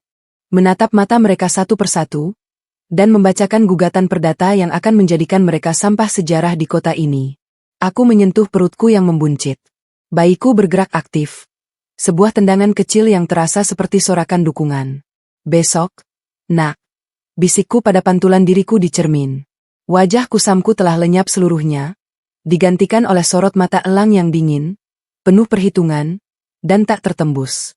Besok kita akan mengusir para parasit ini ke gubuk reot mereka yang sebenarnya di pinggiran kota. Besok, kita tunjukkan pada mereka siapa pemilik sah dari seluruh ilusi kemewahan yang mereka banggakan ini. Aku menutup laci rahasia itu dengan satu sentuhan yang tegas. Fase persiapan senyap telah usai. Semua bidak catur telah berada di posisi yang kutentukan. Tirai panggung utama akan segera dibuka. Besok adalah hari eksekusi total, dan aku tidak akan menyisakan satu keping pun kebanggaan bagi mereka untuk bernapas, bahkan membiarkan mereka tenggelam dalam bau selokan dari kehidupan baru mereka kelak. Kawasan Boulevard Raya Komersial Park Kafling 7, siang ini terlihat begitu mencolok. Karangan bunga berjajar rapi menghiasi trotoar, memamerkan ucapan selamat atas peresmian Anindya Fashion Boutique. Dari balik kaca film gelap mobil Mercedes Maybach S-Class milik Wijaya Land Group yang kutumpangi, aku mengamati panggung sandiwara itu dengan tatapan sedingin es. Di sana, di balik dinding kaca fasad ganda yang desain arsitekturnya dulu kuisisi sendiri, kulihat sekumpulan parasit sedang merayakan euforia sesaat. Bastian berdiri di tengah ruangan, mengenakan jas Armani biru navy yang kemarin malam ku setrika dengan tanganku sendiri. Ia tampak sibuk menjabat tangan para tamu, membusungkan dadanya seolah ia adalah seorang taipan properti, bukan sekadar manajer bank yang terjebak dalam delusi. Di sisinya, Siska Anindya menempel manja layaknya seekor benalu yang menemukan inang baru. Si pelakor murahan itu mengenakan gaun merah menyala yang terlalu ketat, memamerkan senyum penuh kemenangan kepada setiap pengunjung. Dan tentu saja, tak jauh dari mereka, ada Ibu Yanti yang sedang memegang segelas jus jeruk, sibuk memamerkan tas Hermes palsunya kepada beberapa istri pejabat lokal yang berhasil mereka undang. Mereka tampak begitu sempurna, begitu sombong, dan begitu bodoh. Mataku memindai interior butik tersebut. Lantai marmer statuario dari Italia, rak display berlapis warna emas rose gold, lampu gantung kristal bohemia yang berkilauan megah, dan deretan gaun-gaun impor yang dipajang dengan angkuh. 850 juta rupiah. Aku melihat setiap lembar rupiah dari uang persalinanku menempel di dinding dan lantai ruangan itu. Mereka benar-benar telah menghabiskan semuanya tanpa sisa, mengubah dana segar itu menjadi deretan aset beracun yang sebentar lagi akan mencekik leher mereka sendiri. Semua sudah siap, Bu Aruna? Suara berat Pak Hermawan, pengacara korporatku, memecah keheningan di dalam kabin mobil. Ia duduk di kursi depan, memegang koper metalik berisi dokumen pembatalan sewa dan draft gugatan perdata. Lebih dari siap, Pak Hermawan. Balasku pelan. Di kursi samping kemudi, Pak Dimas, Direktur Operasional sekaligus Kepala Keamananku, memberikan isyarat melalui radio komunikasi kepada 4 petugas keamanan berbadan tegap yang sudah bersiaga di luar. Area clear, Bu. Kita bisa masuk sekarang. Pintu mobil dibukakan. Aku melangkah keluar. Udara siang Jakarta menyapu wajahku, namun tak ada lagi sisa-sisa wanita kusam yang kelelahan. Hari ini, aku telah menanggalkan daster lusuh yang selalu menjadi bahan hinaan mereka. Sebagai gantinya, aku mengenakan maternity suit eksklusif dari Dior berwarna marun gelap. Potongannya yang sempurna membungkus tubuhku dan perut besarku dengan keanggunan seorang aristokrat. Rambutku disanggul modern, wajahku dipoles riasan flawless yang menonjolkan tulang pipiku yang tajam, dan sepasang sepatu flats Bottega Veneta melengkapi langkahku. Aku tidak terlihat seperti istri yang ditinggalkan. Aku terlihat seperti seorang eksekutor yang turun dari singgasananya untuk menghukum para pengkhianat. Langkahku teratur, memancarkan dominasi mutlak. Di sebelah kananku berjalan Pak Hermawan, di sebelah kiriku Pak Dimas, dan 4 petugas keamanan profesional mengapit kami dari belakang. Formasi ini menarik perhatian setiap pasang mata di trotoar. Pintu kaca butik otomatis terbuka saat kami mendekat. Udara sejuk beraroma parfum mahal langsung menyambutku. Aku melangkah masuk, dan seketika itu juga, atmosfer di dalam ruangan berubah. Suara dentingan gelas dan tawa renyah perlahan mereda, digantikan oleh bisik-bisik kebingungan dari para tamu yang melihat kedatangan rombongan kami.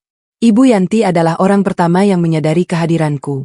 Matanya yang tadinya berbinar karena kesombongan, tiba-tiba membulat sempurna, nyaris melompat dari rongganya. Mulutnya terbuka setengah, Menatapku dari ujung kaki hingga ujung kepala dengan keterkejutan yang amat sangat. Ia bahkan lupa menutup mulutnya saat jus jeruknya sedikit tumpah ke karpet mahal. "Ah, Aruna," gumamnya tak percaya. Bastian, yang sedang tertawa bersama seorang klien, memutar tubuhnya.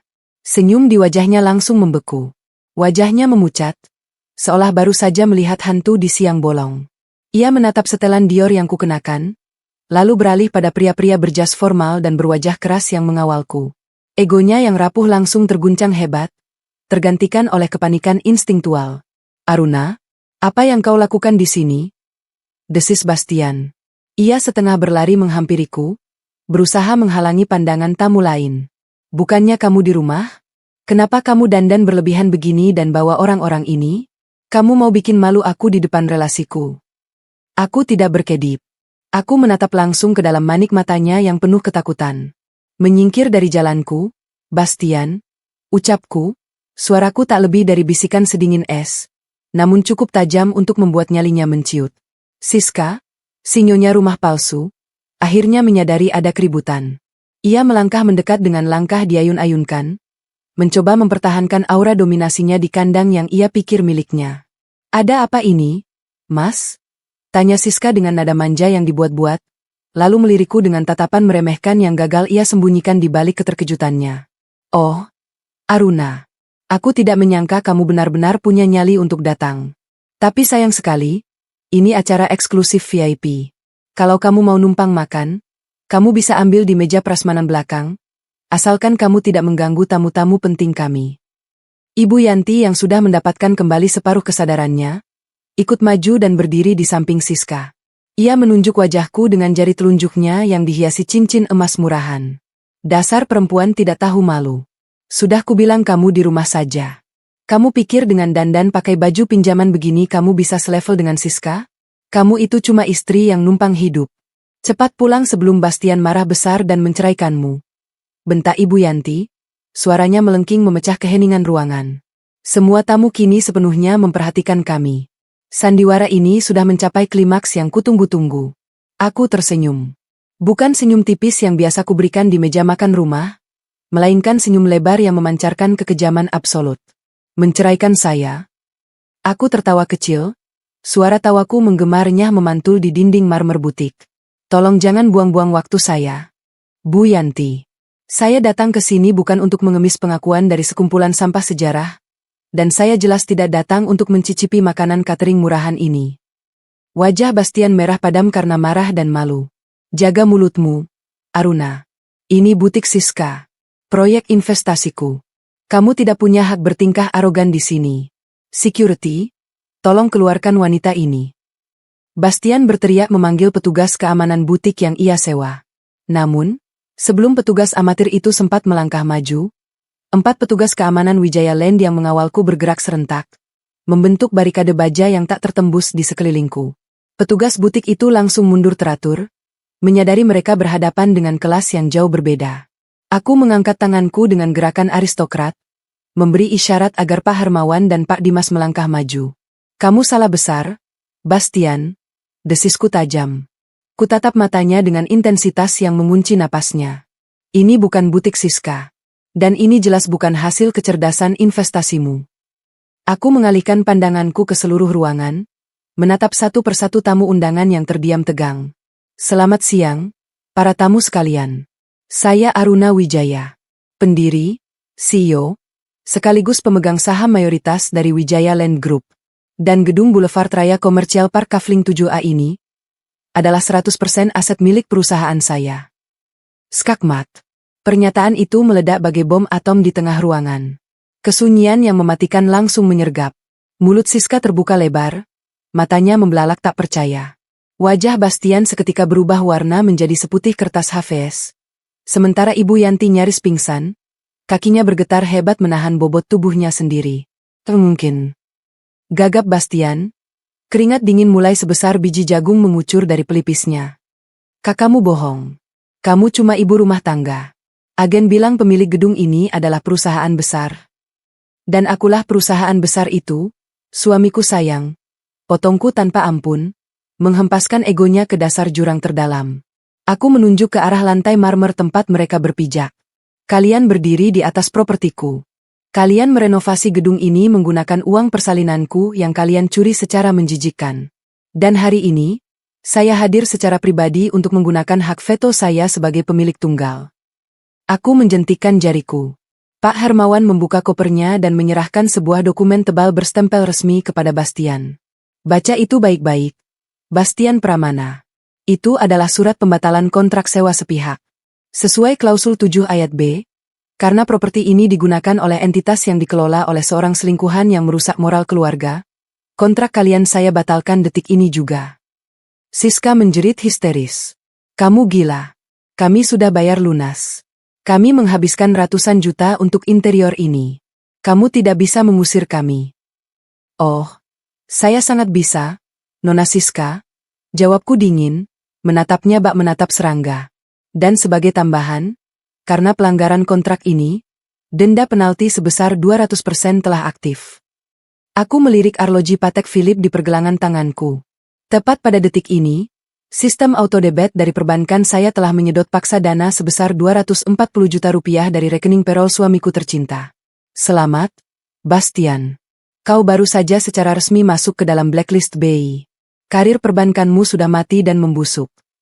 Waktu seakan berhenti. Ruangan itu hanya diisi oleh suara napas putus asa Bastian dan isak tangis tertahan Ibu Yanti. Mereka baru saja menyadari bahwa kandang emas yang mereka agungkan ternyata memiliki pintu jebakan yang kuncinya selalu berada di tanganku.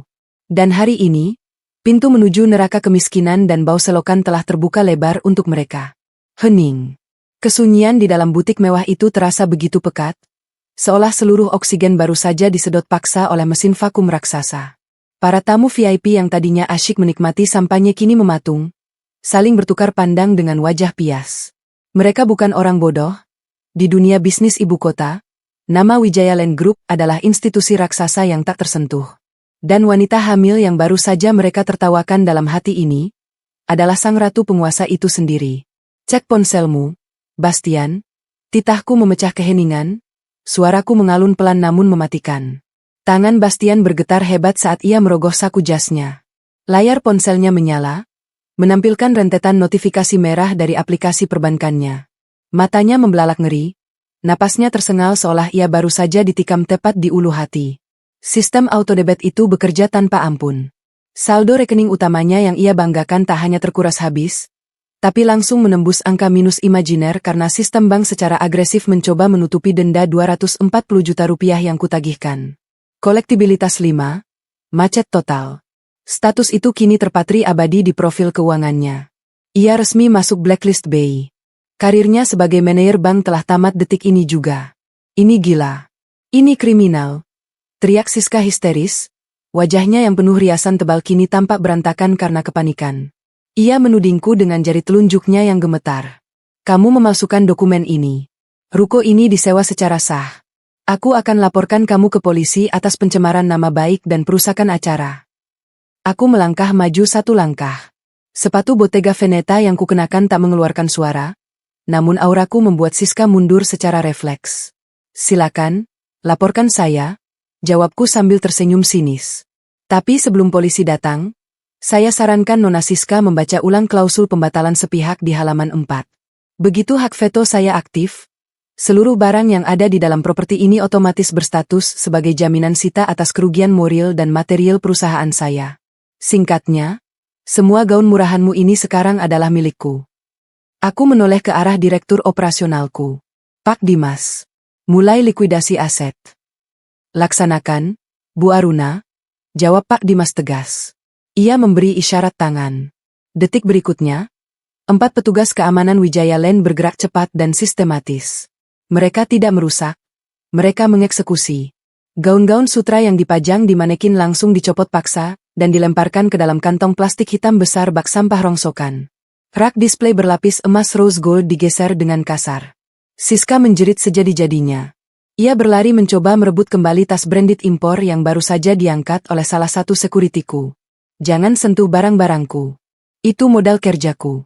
Bastian, lakukan sesuatu. Laki-laki macam apa kamu biarkan istrimu merampok kita? Bastian masih membeku, menatap layar ponselnya yang kini menjadi nisan bagi masa depannya. Egonya hancur berkeping-keping. Pria yang pagi tadi masih bersikap bak eksekutif kelas atas, kini tak ubahnya seekor benalu yang akarnya baru saja kucabut paksa dari pohon inangnya. Melihat putranya tak berdaya, Ibu Yanti tiba-tiba merubah taktiknya yang menjijikkan. Wanita tua yang 15 menit lalu mengusirku dan menghinaku itu kini melangkah tertatih menghampiriku. Wajahnya dipaksa melengkungkan senyum memelas yang membuatku mual. "Alna, nak Aruna," rintihnya, kedua tangannya meraih lenganku, namun langsung ditepis keras oleh salah satu pengawalku. Ibu Yanti terhuyung mundur. "Ini pasti cuma salah paham, kan? Nak, ibu tahu kamu marah. Tapi jangan begini. Bastian itu suamimu, ayah dari bayi yang kamu kandung. Harta istri itu harta suami juga. Kita bicarakan baik-baik di rumah, ya?" Ibu janji akan marahi Siska. Aku menatap mata wanita tua yang gila harta itu dengan pandangan paling dingin yang bisa kuberikan. "Di rumah? Rumah yang mana, Bu Yanti?" tanyaku dengan nada mengejek. "Rumah mewah tempat ibu memamerkan tas palsu itu? Rumah di mana ibu setiap hari menghinaku yang memakai daster lusuh dan menyebutku perempuan yang cuma bisa numpang hidup?" Ibu Yanti menelan ludah, wajahnya memucat pasi. "Ibu mungkin lupa," lanjutku, mengartikulasikan setiap kata dengan presisi tajam. "Sertifikat rumah itu, mobil yang dipakai Bastian, dan bahkan kartu kredit yang ibu gunakan untuk arisan, semuanya terdaftar di bawah naungan holding company saya. Dan mulai pagi tadi, akses kalian berdua telah saya blokir permanen. Kalian tidak punya rumah lagi. Kamu istri durhaka." Bastian akhirnya meledak, suaranya parau dan putus asa. Ia menatapku dengan kebencian yang lahir dari rasa inferioritas absolut. "Kamu menjebakku. Kamu sengaja menyuruhku memindahkan tabungan itu supaya aku terlihat bersalah. Kamu iblis, Aruna." "Aku iblis?" Aku tertawa kecil, melipat kedua tanganku di depan dada. "Aku adalah istrimu yang sedang hamil tua, Bastian. Istri yang kau hianati demi seorang pelakor murahan. Aku membiarkanmu mencuri uangku karena aku ingin melihat seberapa jauh kebodohanmu membawamu. Dan ternyata, kau mengubah uang tabungan persalinan anakmu sendiri menjadi deretan aset beracun yang kini menghancurkan hidupmu." Suara gemerincing kaca terdengar saat sekuritiku menurunkan lampu kristal bohemia dari tengah ruangan. Para tamu VIP yang tadinya menonton drama ini dalam diam, kini mulai menyelinap keluar satu persatu, tak ingin dikaitkan dengan skandal memalukan dari manajer bank yang bangkrut dan selingkuhannya. Siska terduduk di lantai marmer, menangis meraung-raung meratapi butiknya yang kini kosong melompong. Kantong-kantong plastik hitam berisi gaun mewahnya telah diseret keluar. Impiannya menjadi sosialita hancur lebur dalam waktu kurang dari 15 menit. "Berhenti menangis, Siska. Ini baru permulaan," ucapku tajam, menatapnya dari atas. "Kamu pikir dengan tidur bersama suamiku, kamu bisa mengambil alih hartaku? Kamu salah pilih lawan. Kamu tidak sedang berhadapan dengan istri lemah yang bisa kau usir. Kamu berhadapan dengan sang eksekutor." Aku berbalik, merapikan kerah maternity suit Diorku dengan anggun. Udara di dalam butik ini sudah terasa terlalu kotor untuk kuhirup berlama-lama. "Pak Hermawan, pastikan semua barang sitaan ini dilelang minggu depan. Hasilnya masukkan ke kas kecil perusahaan untuk biaya operasional kebersihan. Dan pastikan ruko ini digembok lapis 3. "Siap, Bu Aruna. Semua sudah dikondisikan," jawab Pak Hermawan sambil mencatat sesuatu di tabletnya. Aku melirik kembali ke arah 3 manusia yang kini terlihat menyedihkan di tengah ruangan yang mulai kosong. Bastian, Ibu Yanti, dan Siska. Mereka adalah representasi sempurna dari keserakahan yang tidak diimbangi dengan otak. Kalian bertiga hanya punya waktu 10 menit sebelum security saya mengunci gedung ini dari luar. Silakan angkat kaki dari propertiku. Titahku tanpa ruang untuk negosiasi. Nikmati sisa hari kalian. Karena besok pagi, draft gugatan perdata resmi akan mendarat di tangan kalian. Bersiaplah mencari gubuk reot untuk tempat tinggal baru kalian, karena aku pastikan kalian tidak akan bisa menyewa kamar sekecil apapun di kota ini. Tanpa menunggu balasan dari mereka, aku melangkah keluar dari butik itu, dikawal ketat oleh timku. Sinar matahari sore menyambutku dengan hangat. Kemenangan pertama telah tereksekusi dengan sempurna. Namun, panggung kehancuran finansial mereka belum sepenuhnya ditutup.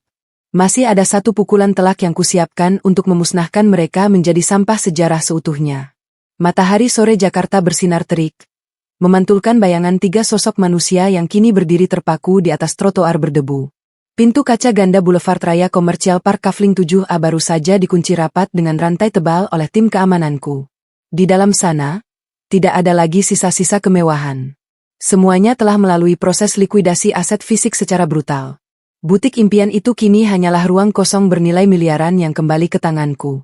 Bastian Pramana, pria yang selama 3 tahun ini memanggilku istri, kini menatapku dengan mata merah menyala. Jas Armani biru navinya tampak kusut. Sejalan dengan harga dirinya yang baru saja kuinjak hingga tembus ke inti bumi. Di sebelahnya, Ibu Yanti terus meracau tak jelas sambil memegangi dadanya. Sementara itu, Siska, si pelakor murahan, duduk bersimpuh meratapi kantong-kantong plastik hitam berisi gaun-gaunnya yang kini resmi menjadi barang sitaan perusahaanku. Mereka tampak persis seperti sekelompok parasit yang kebingungan saat pohon inangnya tiba-tiba menghilang. Aku berdiri tegak dengan setelan Dior eksklusifku, mengelus perutku yang menonjol. Di balik sosok keibuanku ini, bersemayam jiwa seorang eksekutor yang tak memiliki setetes pun belas kasihan untuk pengkhianat. Aruna, kita bisa bicarakan ini di rumah. Suara Bastian bergetar, mencoba mempertahankan secuil sisa otoritasnya sebagai suami. Ia mencoba melangkah maju, namun dua sekuritiku langsung menyilangkan lengan, membentuk barikade. Aku ini manajer bank. Jangan buat keributan di jalanan seperti ini. Reputasiku bisa hancur. Reputasimu. Aku tertawa, tawa yang sangat pelan namun mengiris udara bagai silet. Bastian, apakah kau pikir aku datang ke sini dengan pengawalan lengkap hanya untuk melakukan drama perebutan suami yang klise? Kau terlalu melebih-lebihkan nilaimu. Bagiku, kau hanyalah aset beracun yang harus segera dihapus dari portofolio kehidupanku, agar tak menulari masa depan anakku. Aku mengangkat tangan kananku, memberikan isyarat final kepada pengacaraku. Pak Hermawan, berikan dokumen penutupnya. Pak Hermawan melangkah maju dengan postur tegap. Ia membuka tas kerjanya dan mengeluarkan 2 buah map tebal berwarna merah menyala. Ia menyodorkan map pertama tepat ke dada Bastian, memaksanya menerimanya dengan tangan gemetar. Itu adalah salinan resmi gugatan perdata yang telah kami daftarkan ke pengadilan negeri pagi ini. Ucapku, membiarkan nada aristokratisku mendominasi trotoar itu. Gugatan atas delik penggelapan dana perwalian anak di bawah umur, manipulasi persetujuan pemindahan aset, dan perusakan properti komersial. Berkat kebodohanmu menandatangani dokumen penjamin atas nama CV bodong itu, kau kini berutang ganti rugi material sebesar 1.500.000.000 rupiah secara pribadi kepada Wijaya Land Group. Bastian membuka map itu dengan napas tersengal.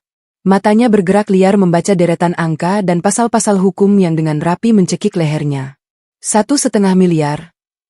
Jerit Ibu Yanti, suaranya melengking menyayat telinga orang-orang yang melintas. Aruna, kamu sudah gila?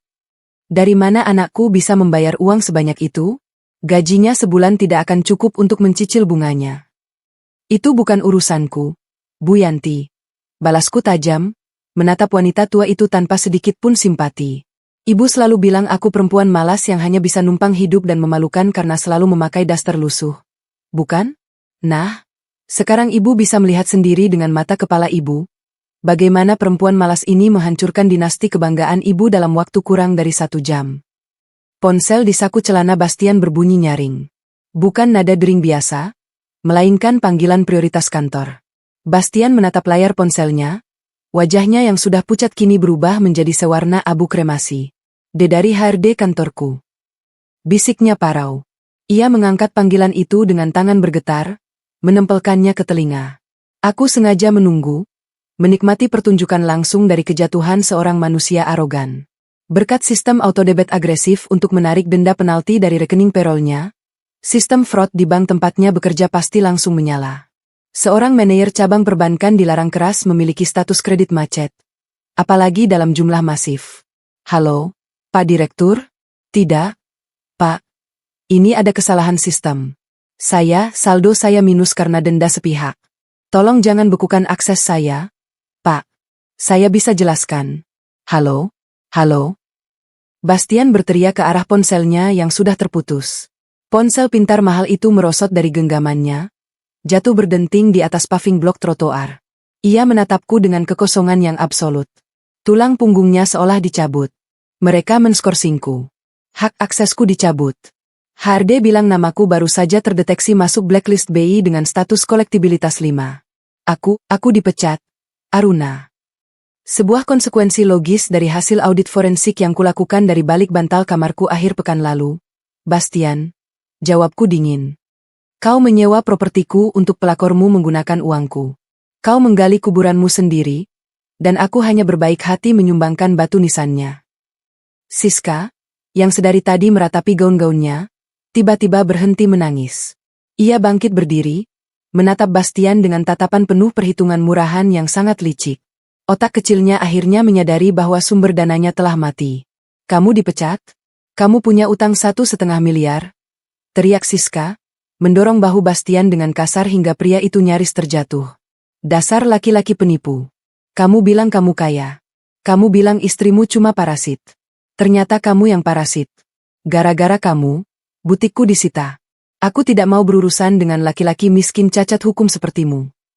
Siska membalikkan badannya, menyambar tas tangannya, dan berlari gontai menjauh menuju jalan raya, meninggalkan Bastian yang hanya bisa diam mematung. Aliansi picik mereka hancur berkeping-keping tepat di detik sumber uangnya mengering. Ibu Yanti kembali menangis.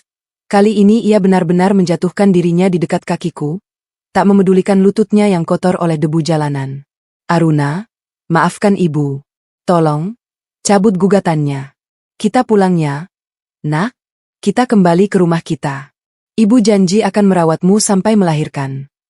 Aku mundur selangkah, menghindari sentuhan tangannya seolah ia membawa wabah penyakit menular.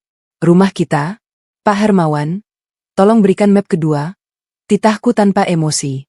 Pak Hermawan menjatuhkan map merah kedua tepat di pangkuan Bastian yang tertunduk lesu di atas trotoar. Itu adalah surat gugatan cerai. Aku sudah menggunakan hak veto pribadiku untuk memblokir semua akses properti. Kunci rumah sudah diganti, kode biometrik sudah dihapus secara sistem. Barang-barangmu dan Ibu Yanti yang berupa baju dan barang murahan sudah dikemas ke dalam kardus mie instan dan diletakkan di pos satpam kompleks. Kalian tidak diizinkan masuk melewati gerbang perumahanku lagi. Bastian mendongak, matanya berkaca-kaca memancarkan keputusasaan yang paripurna. Lalu kami harus tinggal di mana? Nah, aku tidak punya uang sepeser pun di dompetku. Semua kartu kreditku ditolak. Cari saja gubuk reot di pinggiran kota yang sesuai dengan budget seorang pengangguran berutang miliaran.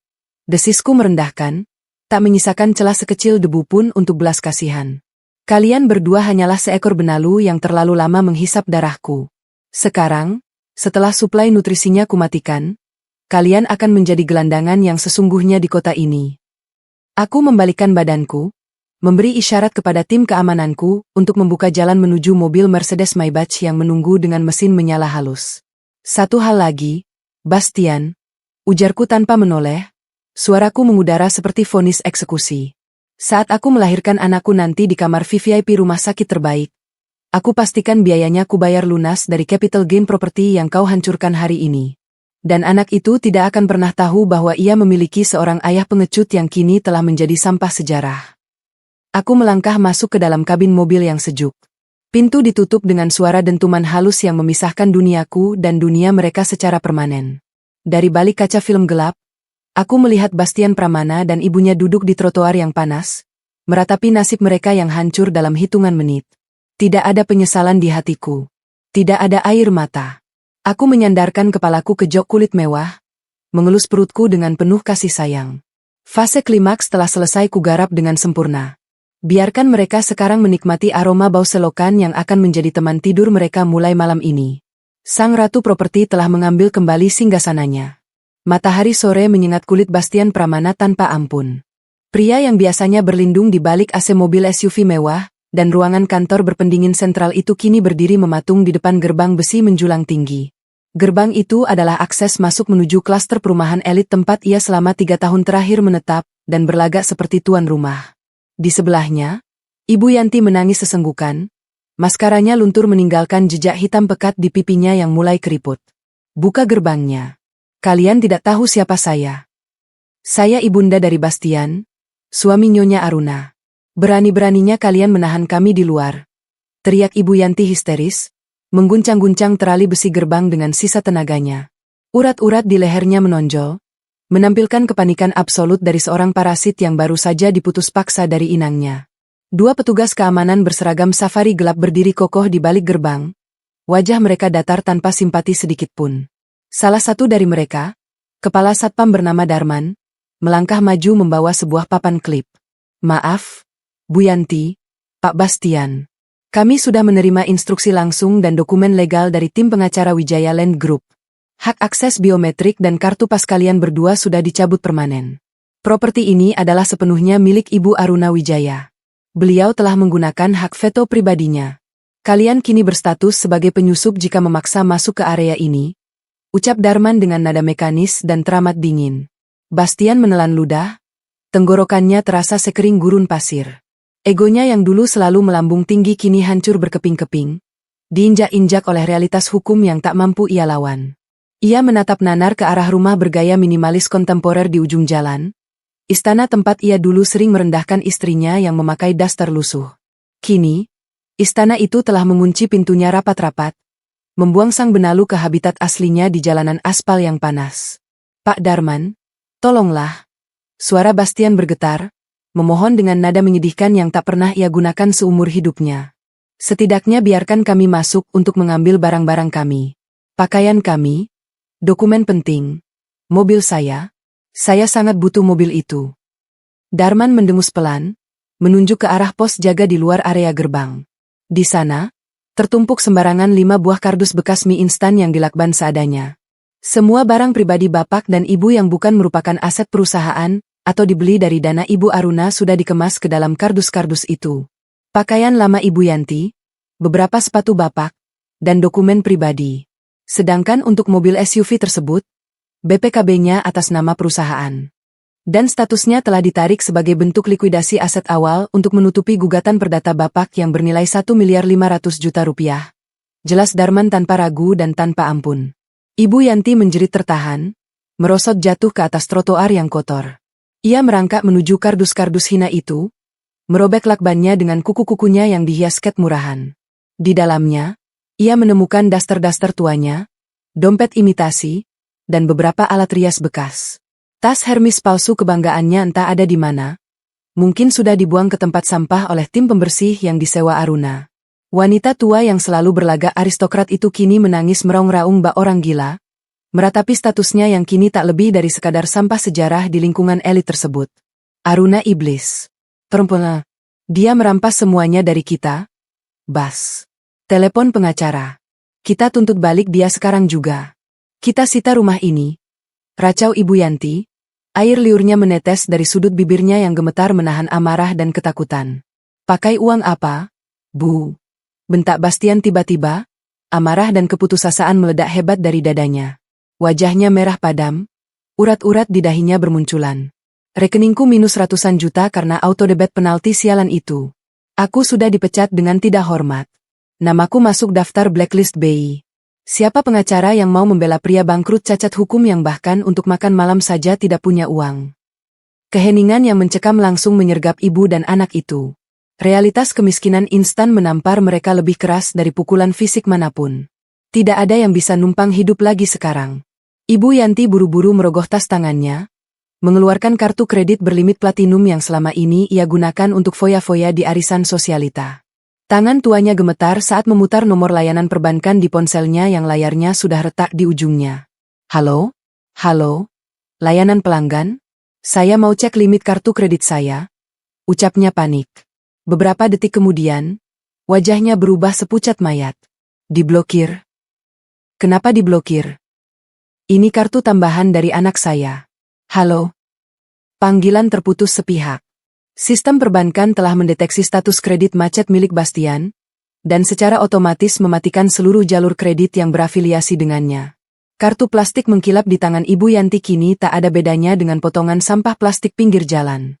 Segala bentuk portofolio palsu yang mereka bangun selama ini runtuh menjadi debu. Bastian terduduk di trotoar, membenamkan wajahnya di antara kedua lututnya. Jas Armani mahal yang ia banggakan saat meresmikan butik si pelakor murahan kini berdebu dan kusut masai, persis seperti masa depannya yang suram. Pria arogan itu menangis tanpa suara. Air mata penyesalan dan ketakutan mengalir deras, namun tak ada satupun pejalan kaki yang peduli. Langit kota perlahan berubah jingga kemerahan, menyiratkan bahwa malam pertama mereka sebagai gelandangan resmi akan segera dimulai dengan kejam. "Bas, kita harus kemana malam ini?" cicit Ibu Yanti. Suaranya kini terdengar begitu rapuh, kehilangan seluruh bisa kesombongannya. "Ibu lapar." "Bas, Ibu mau menghubungi teman arisan Ibu? Mungkin Tante Linda mau menampung kita sementara waktu." Namun saat Ibu Yanti mencoba menelepon satu persatu nomor teman sosialitanya, tak ada satupun yang mengangkat panggilannya. Berita tentang hancurnya Bastian dan skandal penyitaan besar-besaran di Boulevard Raya telah menyebar luas di grup pesan singkat lingkaran sosialita ibu kota. Bagi mereka, Ibu Yanti kini adalah aib menular yang harus dijauhi sejauh mungkin. Tidak ada tempat bagi mantan orang kaya palsu di dunia nyata. Mereka semua menolak telepon ibu. Isak Ibu Yanti, meremas ponselnya hingga buku-buku jarinya memutih. Dadanya sesak oleh penolakan yang brutal. Bastian mendongak, matanya merah menyala namun dipenuhi keputusasaan mutlak. "Kumpulkan kardus-kardus itu, Bu. Kita tidak bisa tidur di trotoar perumahan ini. Sebentar lagi Satpam akan mengusir kita dengan kasar." Dengan susah payah, ibu dan anak itu mengangkat kardus mie instan yang kini menjadi wadah seluruh sisa hidup mereka. Bastian memanggul 2 kardus besar, sementara Ibu Yanti menyeret 1 kardus dengan langkah kaki tuanya yang tertatih-tatih. Mereka berbalik arah, melangkah menjauh dari gerbang megah yang tak akan pernah lagi terbuka untuk mereka. Langkah gontai mereka diiringi tatapan sedingin es dari para petugas keamanan dan sorot lensa kamera pengawas. Sebuah rekaman kehancuran memalukan yang pasti akan dikirimkan kepada sang ratu properti. Mereka terus berjalan menyusuri trotoar berdebu tanpa arah tujuan pasti. Tak ada lagi kenyamanan dan restoran mahal. Sisa uang logam di saku Bastian hanya cukup untuk air mineral. Bayangan gubuk reot kumuh menghantui benak Bastian. Malam ini, mereka harus tidur berteman nyamuk dan menghirup pekatnya bau selokan. Jauh dari kemewahan curian yang dulu mereka agungkan. Di tempat lain, jauh dari kotornya jalanan aspal, Aruna Wijaya berdiri tenang di atas balkon penthouse pribadinya yang menjulang menembus awan. Ia menyesap teh kamomil hangatnya, menatap kerlip lampu kota dengan kepuasan absolut. Sang eksekutor telah membersihkan hidupnya. Tak ada ruang untuk pengampunan, tak ada setetes pun air mata untuk mereka yang telah jatuh. Keadilannya adalah keadilan yang dingin dan tanpa ampun. Malam turun menyelimuti pinggiran kota Jakarta dengan cara yang paling tidak bersahabat, membawa serta hawa dingin yang menusuk tulang dan aroma kemiskinan yang pekat. Di sebuah gang sempit yang nyaris tak tertembus cahaya lampu jalan, berdiri sebuah gubuk reot beratap sengkaratan yang dinding tripleksnya sudah lapuk dimakan usia. Tidak ada pendingin ruangan sentral yang biasa memanjakan kulit mereka. Tidak ada lantai marmer statuario dari Italia yang sejuk dipijak. Udara di dalam ruangan berukuran 3x4 meter itu terasa sangat pengap, mengendap di paru-paru, bercampur baur dengan pekatnya bau selokan yang menggenang hitam tepat di depan pintu masuk kayu yang engselnya hampir lepas. Di sudut ruangan yang lembab dan menjijikan itu, Bastian Pramana duduk menekuk lututnya di atas kasur kapuk tipis yang memendarkan debu setiap kali ia bergerak. Mantan manajer bank yang dulu selalu tampil klimis dengan setelan jas Armani itu kini hanya mengenakan kaos oblong pudar yang basah oleh keringat kotor.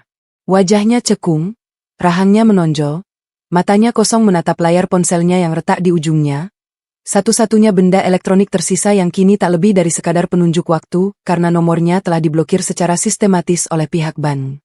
Namanya telah terpatri abadi di dalam blacklist BI. Bastian mengusap wajahnya dengan kasar, menarik rambutnya sendiri hingga rontok beberapa helai. Setiap kali ia memejamkan mata, bayangan draft gugatan perdata senilai 1.500.000.000 rupiah itu terus berputar-putar di kepalanya seperti hantu kelaparan yang menuntut nyawa. Ia telah resmi menjadi aset beracun bagi masyarakat dan sektor finansial. Sistem autodebit yang dipasang Aruna bagaikan lintah digital yang tanpa henti menyedot apapun yang mencoba masuk ke rekeningnya, menyisakan angka minus yang tak masuk akal. Tidak ada satupun perusahaan yang sudi mempekerjakan pria dengan status kolektibilitas 5. Macet total. Teman-teman relasi bisnisnya memutus kontak seolah ia adalah wabah penyakit menular. Ia terisolasi secara absolut. Kehilangan segala privilese yang dulu ia nikmati secara buta saat berstatus sebagai suami sang ratu properti. Di seberang ruangan yang temaram oleh satu-satunya bohlam 5 watt, Ibu Yanti terbaring meringkuk di atas tikar pandan yang kasar dan berjamur. Nyonya besar arogan yang dulu selalu merendahkan Aruna karena sering mengenakan daster lusuh itu, kini mengenakan daster bekas yang jauh lebih mengenaskan. Tubuh tuanya menggigil hebat menahan dinginnya angin malam yang menyusup bebas lewat celah dinding tripleks. Ia tidak berhenti menangis sejak ditendang dari gerbang perumahan elit sore tadi. Riasan wajahnya telah luntur sepenuhnya, memperlihatkan gurat-gurat keriput penuaan, kekalahan, dan ketakutan yang luar biasa. Ia adalah parasit yang sedang mengalami sakaratul maut secara perlahan setelah suplai nutrisi dari inangnya diputus paksa. Bas. Ibu gatal-gatal. Bas. Rintih Ibu Yanti, suaranya parau, bergetar, dan dipenuhi keputusasaan. Tangannya tak henti-hentinya menggaruk ruam merah di lengannya akibat gigitan nyamuk liar dan kutu busuk yang bersarang di tikar. Ibu tidak mau mati di sini. Ini bukan tempat manusia. Hubungi Tante Linda. Hubungi siapa saja di arisan. Pinjam uang untuk kita pindah dari tempat kotor ini. Tidak ada yang mau meminjamkan uang pada kita, Bu. Berhenti bermimpi. Bentak Bastian tiba-tiba. Suaranya memecah keheningan malam yang sumbang. Mereka semua sudah membaca berita itu. Aruna menyebarkan salinan audit forensik ke seluruh lingkar pergaulan kita, memastikan semua orang tahu bahwa aku adalah penggelap dana yang dipecat dengan tidak hormat. Kita sudah habis, Bu. Reputasi kita sudah mati, dan kita benar-benar sudah habis. Bastian menundukkan kepalanya dalam-dalam, membiarkan air mata keputusasaan jatuh menetes ke atas lantai semen yang retak dan berlumut. Kesombongannya, ilusi kekuasaannya, semuanya telah dihancurkan hingga ke tingkat molekuler. Di luar gubuk, suara langkah kaki sepatu hak tinggi terdengar mendekat, bergesekan kasar dengan jalanan tanah yang becek dan penuh sampah plastik. Pintu tripleks itu didorong terbuka dengan kasar, nyaris membuat engsel berkaratnya patah. Siska Anindya berdiri di ambang pintu, menutupi hidungnya dengan sapu tangan sutra murahannya. Si pelakor murahan itu terpaksa datang menyusul ke tempat laknat ini karena ia sendiri baru saja diusir dengan tidak hormat dari apartemen sewanya. Semua barang mewahnya, gaun desainer, dan tas impornya telah disita habis tanpa ampun sebagai bagian dari eksekusi likuidasi aset yang diperintahkan langsung oleh Aruna sore tadi. Siska tidak punya tempat tujuan, dan dalam keputusasaan serta kelicikannya yang tersisa, ia berharap Bastian masih menyembunyikan sisa uang tunai atau barang berharga di balik puing-puing kehancuran hidupnya. Ya Tuhan, bau apa ini? Tempat ini lebih pantas untuk kandang babi daripada tempat tinggal manusia.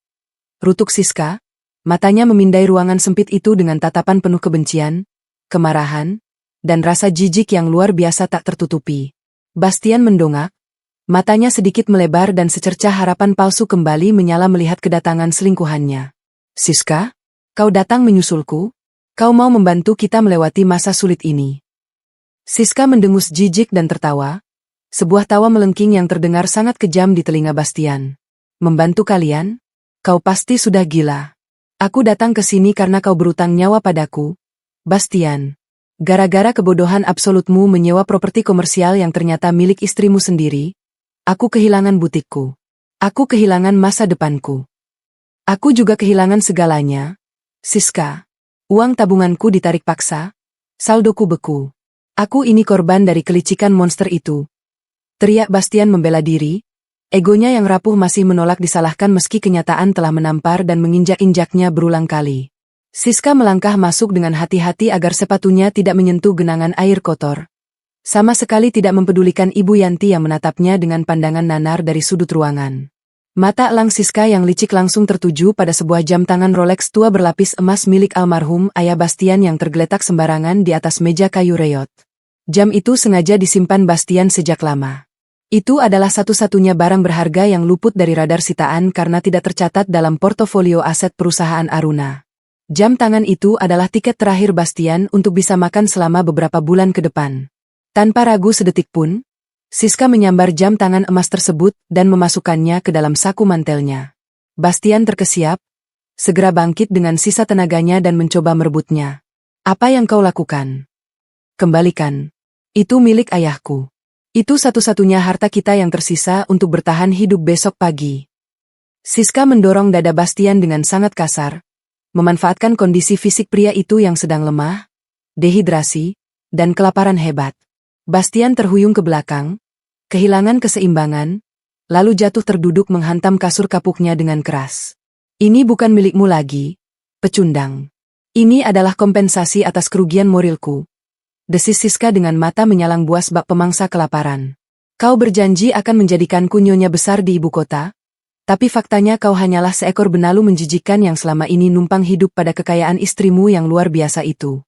Kau tidak lebih dari sekadar sampah sejarah bagiku sekarang. Teruslah membusuk di sini, dan jangan pernah berani mencariku lagi. Tanpa menunggu balasan atau penjelasan apapun, Siska berbalik cepat. Setengah berlari meninggalkan gubuk reot itu, menghilang ditelan kegelapan malam di gang sempit yang pengap.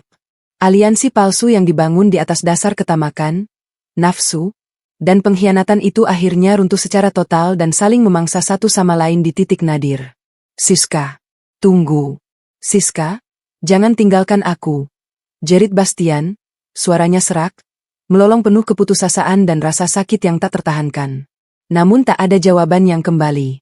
Hanya lolongan anjing liar di kejauhan yang membalas teriakannya yang sia-sia. Ibu Yanti meraung histeris di atas tikar pandannya, memukuli lantai semen yang kotor dengan kedua tangannya yang keriput dan lemah. Perempuan iblis. Pelakor jahanam. Dia merampok kita. Bas. Dia membawa lari sisa hidup kita. Kita benar-benar tamat. Bastian tidak merespons ibunya. Ia jatuh berlutut di tengah ruangan yang bau dan lembab itu, memegangi kepalanya yang serasa mau pecah. Pandangannya kosong, menatap nanar ke arah lantai, sementara tubuhnya bergetar hebat. Tidak ada lagi sisa uang di dompetnya. Tidak ada lagi barang berharga untuk digadaikan. Tidak ada lagi teman atau kerabat yang sudi menampung mereka walau hanya untuk semalam. Hari ini, di detik ini juga, Bastian Pramana dan ibunya telah resmi bertransformasi menjadi gelandangan yang sesungguhnya di kota metropolis yang tak kenal ampun ini. Mereka benar-benar hancur, rata dengan tanah, tanpa menyisakan secercah pun harapan. Sangat jauh dari kemelaratan jalanan yang mencekik itu, di sebuah penthouse super mewah yang letaknya seakan menyentuh awan Jakarta, sang eksekutor sedang berdiri tegak di depan jendela kaca panorama setinggi langit-langit. Aruna Wijaya menatap hamparan kerlap-kerlip lampu kota di bawahnya dengan ekspresi aristokratis yang tak terbaca. Tangannya dengan sangat lembut dan protektif mengelus perutnya yang semakin membesar. Laporan digital dari tim keamanannya baru saja masuk ke tabletnya, mengonfirmasi dengan bukti foto bahwa Bastian dan Ibu Yanti telah terisolasi sepenuhnya di permukiman kumuh, dan Siska telah melarikan diri membawa sisa harta mereka. Di seberang ruangan yang temaram oleh satu-satunya bohlam 5 watt, Ibu Yanti terbaring meringkuk di atas tikar pandan yang kasar dan berjamur. Nyonya besar arogan yang dulu selalu merendahkan Aruna karena sering mengenakan daster lusuh itu, kini mengenakan daster bekas yang jauh lebih mengenaskan. Tubuh tuanya menggigil hebat menahan dinginnya angin malam yang menyusup bebas lewat celah dinding tripleks. Ia tidak berhenti menangis sejak ditendang dari gerbang perumahan elit sore tadi. Riasan wajahnya telah luntur sepenuhnya, memperlihatkan gurat-gurat keriput penuaan, kekalahan, dan ketakutan yang luar biasa. Ia adalah parasit yang sedang mengalami sakaratul maut secara perlahan setelah suplai nutrisi dari inangnya diputus paksa. Bas, ibu gatal-gatal, Bas. Rintih Ibu Yanti, suaranya parau, bergetar, dan dipenuhi keputusasaan. Tangannya tak henti-hentinya menggaruk ruam merah di lengannya, akibat gigitan nyamuk liar dan kutu busuk yang bersarang di tikar. Ibu tidak mau mati di sini. Ini bukan tempat manusia. Hubungi Tante Linda. Hubungi siapa saja di arisan. Pinjam uang untuk kita pindah dari tempat kotor ini. Tidak ada yang mau meminjamkan uang pada kita, Bu. Berhenti bermimpi. Bentak Bastian tiba-tiba, suaranya memecah keheningan malam yang sumbang. Mereka semua sudah membaca berita itu. Aruna menyebarkan salinan audit forensik ke seluruh lingkar pergaulan kita, memastikan semua orang tahu bahwa aku adalah penggelap dana yang dipecat dengan tidak hormat. Kita sudah habis, Bu. Reputasi kita sudah mati. Dan kita benar-benar sudah habis. Bastian menundukkan kepalanya dalam-dalam, membiarkan air mata keputusasaan jatuh menetes ke atas lantai semen yang retak dan berlumut. Kesombongannya, ilusi kekuasaannya, semuanya telah dihancurkan hingga ke tingkat molekuler. Di luar gubuk, suara langkah kaki sepatu hak tinggi terdengar mendekat, bergesekan kasar dengan jalanan tanah yang becek dan penuh sampah plastik. Pintu tripleks itu didorong terbuka dengan kasar, nyaris membuat engsel berkaratnya patah. Siska Anindya berdiri di ambang pintu, menutupi hidungnya dengan sapu tangan sutra murahannya. Si pelakor murahan itu terpaksa datang menyusul ke tempat laknat ini karena ia sendiri baru saja diusir dengan tidak hormat dari apartemen sewanya. Semua barang mewahnya, gaun desainer, dan tas impornya telah disita habis tanpa ampun sebagai bagian dari eksekusi likuidasi aset yang diperintahkan langsung oleh Aruna sore tadi. Siska tidak punya tempat tujuan, dan dalam keputusasaan serta kelicikannya yang tersisa, ia berharap Bastian masih menyembunyikan sisa uang tunai atau barang berharga di balik puing-puing kehancuran hidupnya. Ya Tuhan, bau apa ini? Tempat ini lebih pantas untuk kandang babi daripada tempat tinggal manusia. Rutuk Siska, matanya memindai ruangan sempit itu dengan tatapan penuh kebencian, kemarahan, dan rasa jijik yang luar biasa tak tertutupi. Bastian mendongak, matanya sedikit melebar dan secercah harapan palsu kembali menyala melihat kedatangan selingkuhannya. Siska? Kau datang menyusulku? Kau mau membantu kita melewati masa sulit ini? Siska mendengus jijik dan tertawa, sebuah tawa melengking yang terdengar sangat kejam di telinga Bastian. Membantu kalian? Kau pasti sudah gila. Aku datang ke sini karena kau berutang nyawa padaku, Bastian. Gara-gara kebodohan absolutmu menyewa properti komersial yang ternyata milik istrimu sendiri, aku kehilangan butikku. Aku kehilangan masa depanku. Aku juga kehilangan segalanya. Siska, uang tabunganku ditarik paksa, saldoku beku. Aku ini korban dari kelicikan monster itu. Teriak Bastian membela diri, egonya yang rapuh masih menolak disalahkan meski kenyataan telah menampar dan menginjak-injaknya berulang kali. Siska melangkah masuk dengan hati-hati agar sepatunya tidak menyentuh genangan air kotor. Sama sekali tidak mempedulikan Ibu Yanti yang menatapnya dengan pandangan nanar dari sudut ruangan. Mata elang Siska yang licik langsung tertuju pada sebuah jam tangan Rolex tua berlapis emas milik almarhum, ayah Bastian yang tergeletak sembarangan di atas meja kayu reyot. Jam itu sengaja disimpan Bastian sejak lama. Itu adalah satu-satunya barang berharga yang luput dari radar sitaan karena tidak tercatat dalam portofolio aset perusahaan Aruna.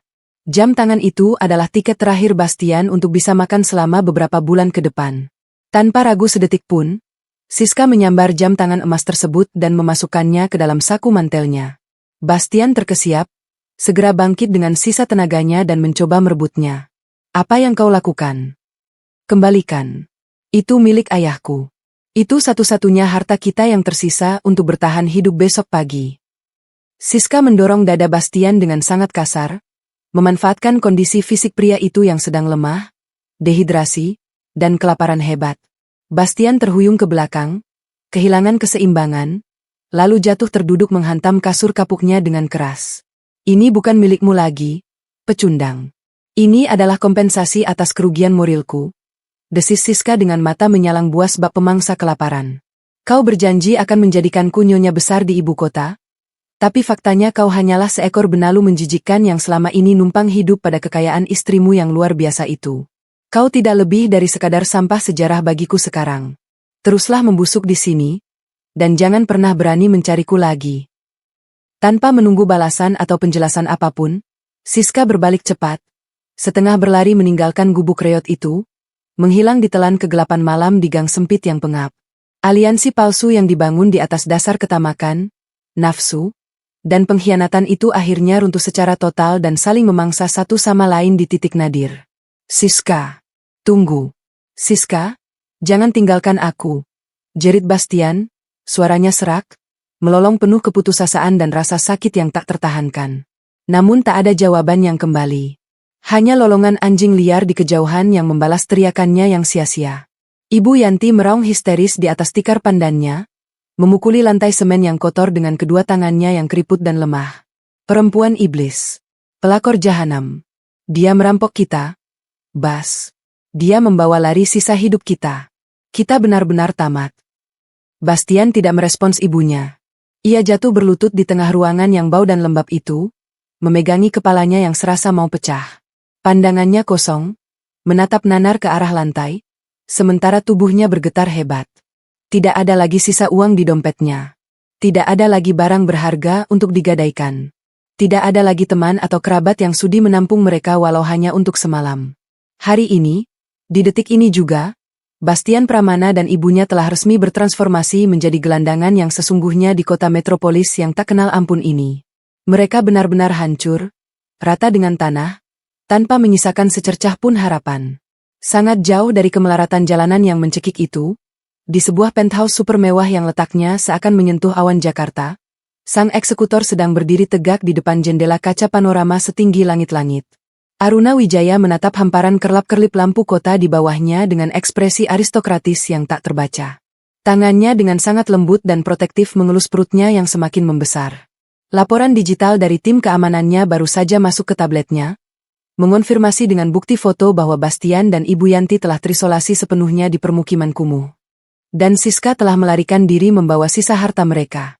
Semuanya berjalan dengan presisi matematis yang luar biasa mematikan. Hukuman karma telah dieksekusi secara paripurna tanpa celah. Seluruh kerugian moralnya telah dibayar lunas dengan capital gain berupa kemerdekaan finansial dan ketenangan batin yang absolut. Kemenangan mutlak. Aruna sama sekali tidak tersenyum lebar, namun ada pancaran kepuasan tingkat tinggi yang teramat sangat dalam di sepasang matanya yang sedingin lautan es. Ia telah berhasil membersihkan ekosistem rumahnya dari sekumpulan kotoran beracun. Ia telah memastikan dengan kekuatan hukum absolut bahwa masa depan anaknya kelak tidak akan pernah tersentuh oleh tangan-tangan serakah para pengkhianat itu. Udara malam yang tersaring melalui mesin pemurni udara di penthouse itu terasa sangat bersih, sangat segar, dan sangat melegakan. Sebuah kontras yang teramat tajam dengan penderitaan busuk yang kini menjadi realitas permanen bagi mantan suami dan mantan mertuanya. Beristirahatlah dengan tenang di neraka dunia barumu, Bastian. Bisik Aruna pada keheningan malam yang elegan. Suaranya seringan hembusan angin namun ketajamannya mampu memotong berlian. Tidak ada kata pengampunan dalam kamus seorang arsitek kehancuran finansial. Yang ada hanyalah perhitungan akurat tentang untung dan rugi. Sebuah buku besar yang kini telah ditutup selamanya dengan saldo kekalahan absolut di pihak lawannya. Keadilan telah ditegakkan dengan cara yang paling tanpa ampun. Cahaya matahari pagi menyaring masuk melalui tirai sutra otomatis di kamar perawatan VVIP rumah sakit bertaraf internasional ini. Tidak ada bau karbol atau antiseptik murahan yang menyengat hidung. Ruangan luas ini justru dipenuhi oleh aroma mawar putih segar dari puluhan buket bunga yang dikirimkan oleh kolega bisnis dan jajaran direksi perusahaanku. Aku duduk bersandar di atas ranjang hidrolik yang dilapisi spray katun Mesir berutas tinggi, menyesap teh chamomile hangat dari cangkir porselen halus. Di sebelahku, di dalam boks bayi transparan berteknologi tinggi, tidur seorang bayi laki-laki yang sangat tampan dan sehat. Kulitnya kemerahan, napasnya teratur dan tenang.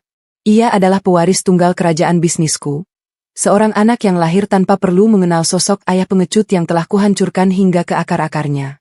Aku memandang keluar jendela kaca panorama yang membingkai pemandangan cakrawala kota Jakarta. Dari ketinggian lantai 30 ini, gedung-gedung pencakar langit terlihat seperti bidak catur yang bebas kugeser sesuka hati. Sungguh sebuah ironi yang memuaskan. 9 bulan yang lalu, aku terperangkap dalam ilusi sebagai istri lemah yang mengenakan daster lusuh, direndahkan setiap hari oleh sekumpulan parasit yang merasa diri mereka adalah penguasa dunia. Mereka mengira aku ini bodoh, mengira aku hanyalah perempuan tak berdaya yang numpang hidup pada gaji seorang manajer bank kelas menengah. Mereka sama sekali tidak tahu bahwa di balik kepatuhan palsu itu, aku sedang menyusun portofolio kehancuran mereka dengan sangat presisi. Pengkhianatan Bastian bukanlah sebuah tragedi bagiku, itu adalah sebuah peluang bisnis. Aku telah mengonversi rasa sakit dari perselingkuhannya menjadi sebuah capital gain emosional dan finansial yang luar biasa masif. Biaya persalinan VVIP ini, yang mencapai ratusan juta rupiah, sepenuhnya kubayar lunas menggunakan dana hasil penyitaan barang-barang mewah dari butik bodong yang mereka bangun. Pintu jati kamar VVIP ini diketuk pelan. 3 detik kemudian, Pak Hermawan, pengacara korporatku yang paling setia, melangkah masuk dengan setelan jas hitam yang rapi. Ia membawa sebuah tablet berlapis kulit. Senyum simpul yang sangat jarang ia perlihatkan kini terukir jelas di wajah tuanya yang tegas.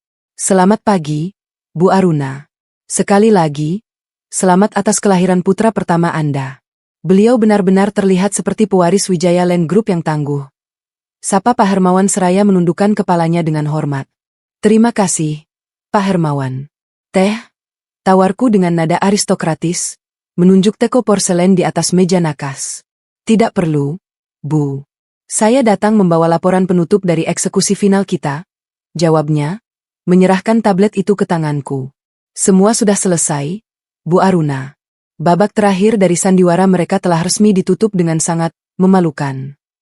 Aku menerima tablet itu. Layarnya menampilkan sebuah foto yang diam-diam diambil di sebuah kantor kepolisian resor pinggiran kota. Di dalam foto itu, kulihat sosok Bastian Pramana. Pria arogan yang dulu selalu membanggakan jas Armaninya itu kini mengenakan kaos tahanan berwarna oranye neon yang sangat mencolok. Wajahnya kuyu, rambutnya acak-acakan, Dan ia duduk membungkuk di balik jeruji besi dengan tatapan kosong yang merepresentasikan keputusasaan absolut. Skakmat.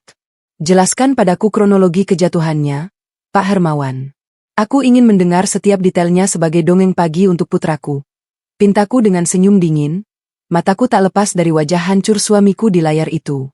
Sesuai dengan prediksi Anda, Bu. Statusnya di blacklist BI akibat autodebit penalti yang gagal bayar membuatnya tidak bisa melamar pekerjaan dimanapun. Terjebak dalam kemiskinan dan desakan tagihan dari gugatan perdata kita, Bastian mengambil langkah putus asa. Ia mencoba memalsukan dokumen agunan menggunakan sisa berkas properti lama yang ia pikir masih valid, berniat meminjam dana dari rentenir ilegal kelas kakap. Urai Pak Hermawan dengan nada profesional yang tenang.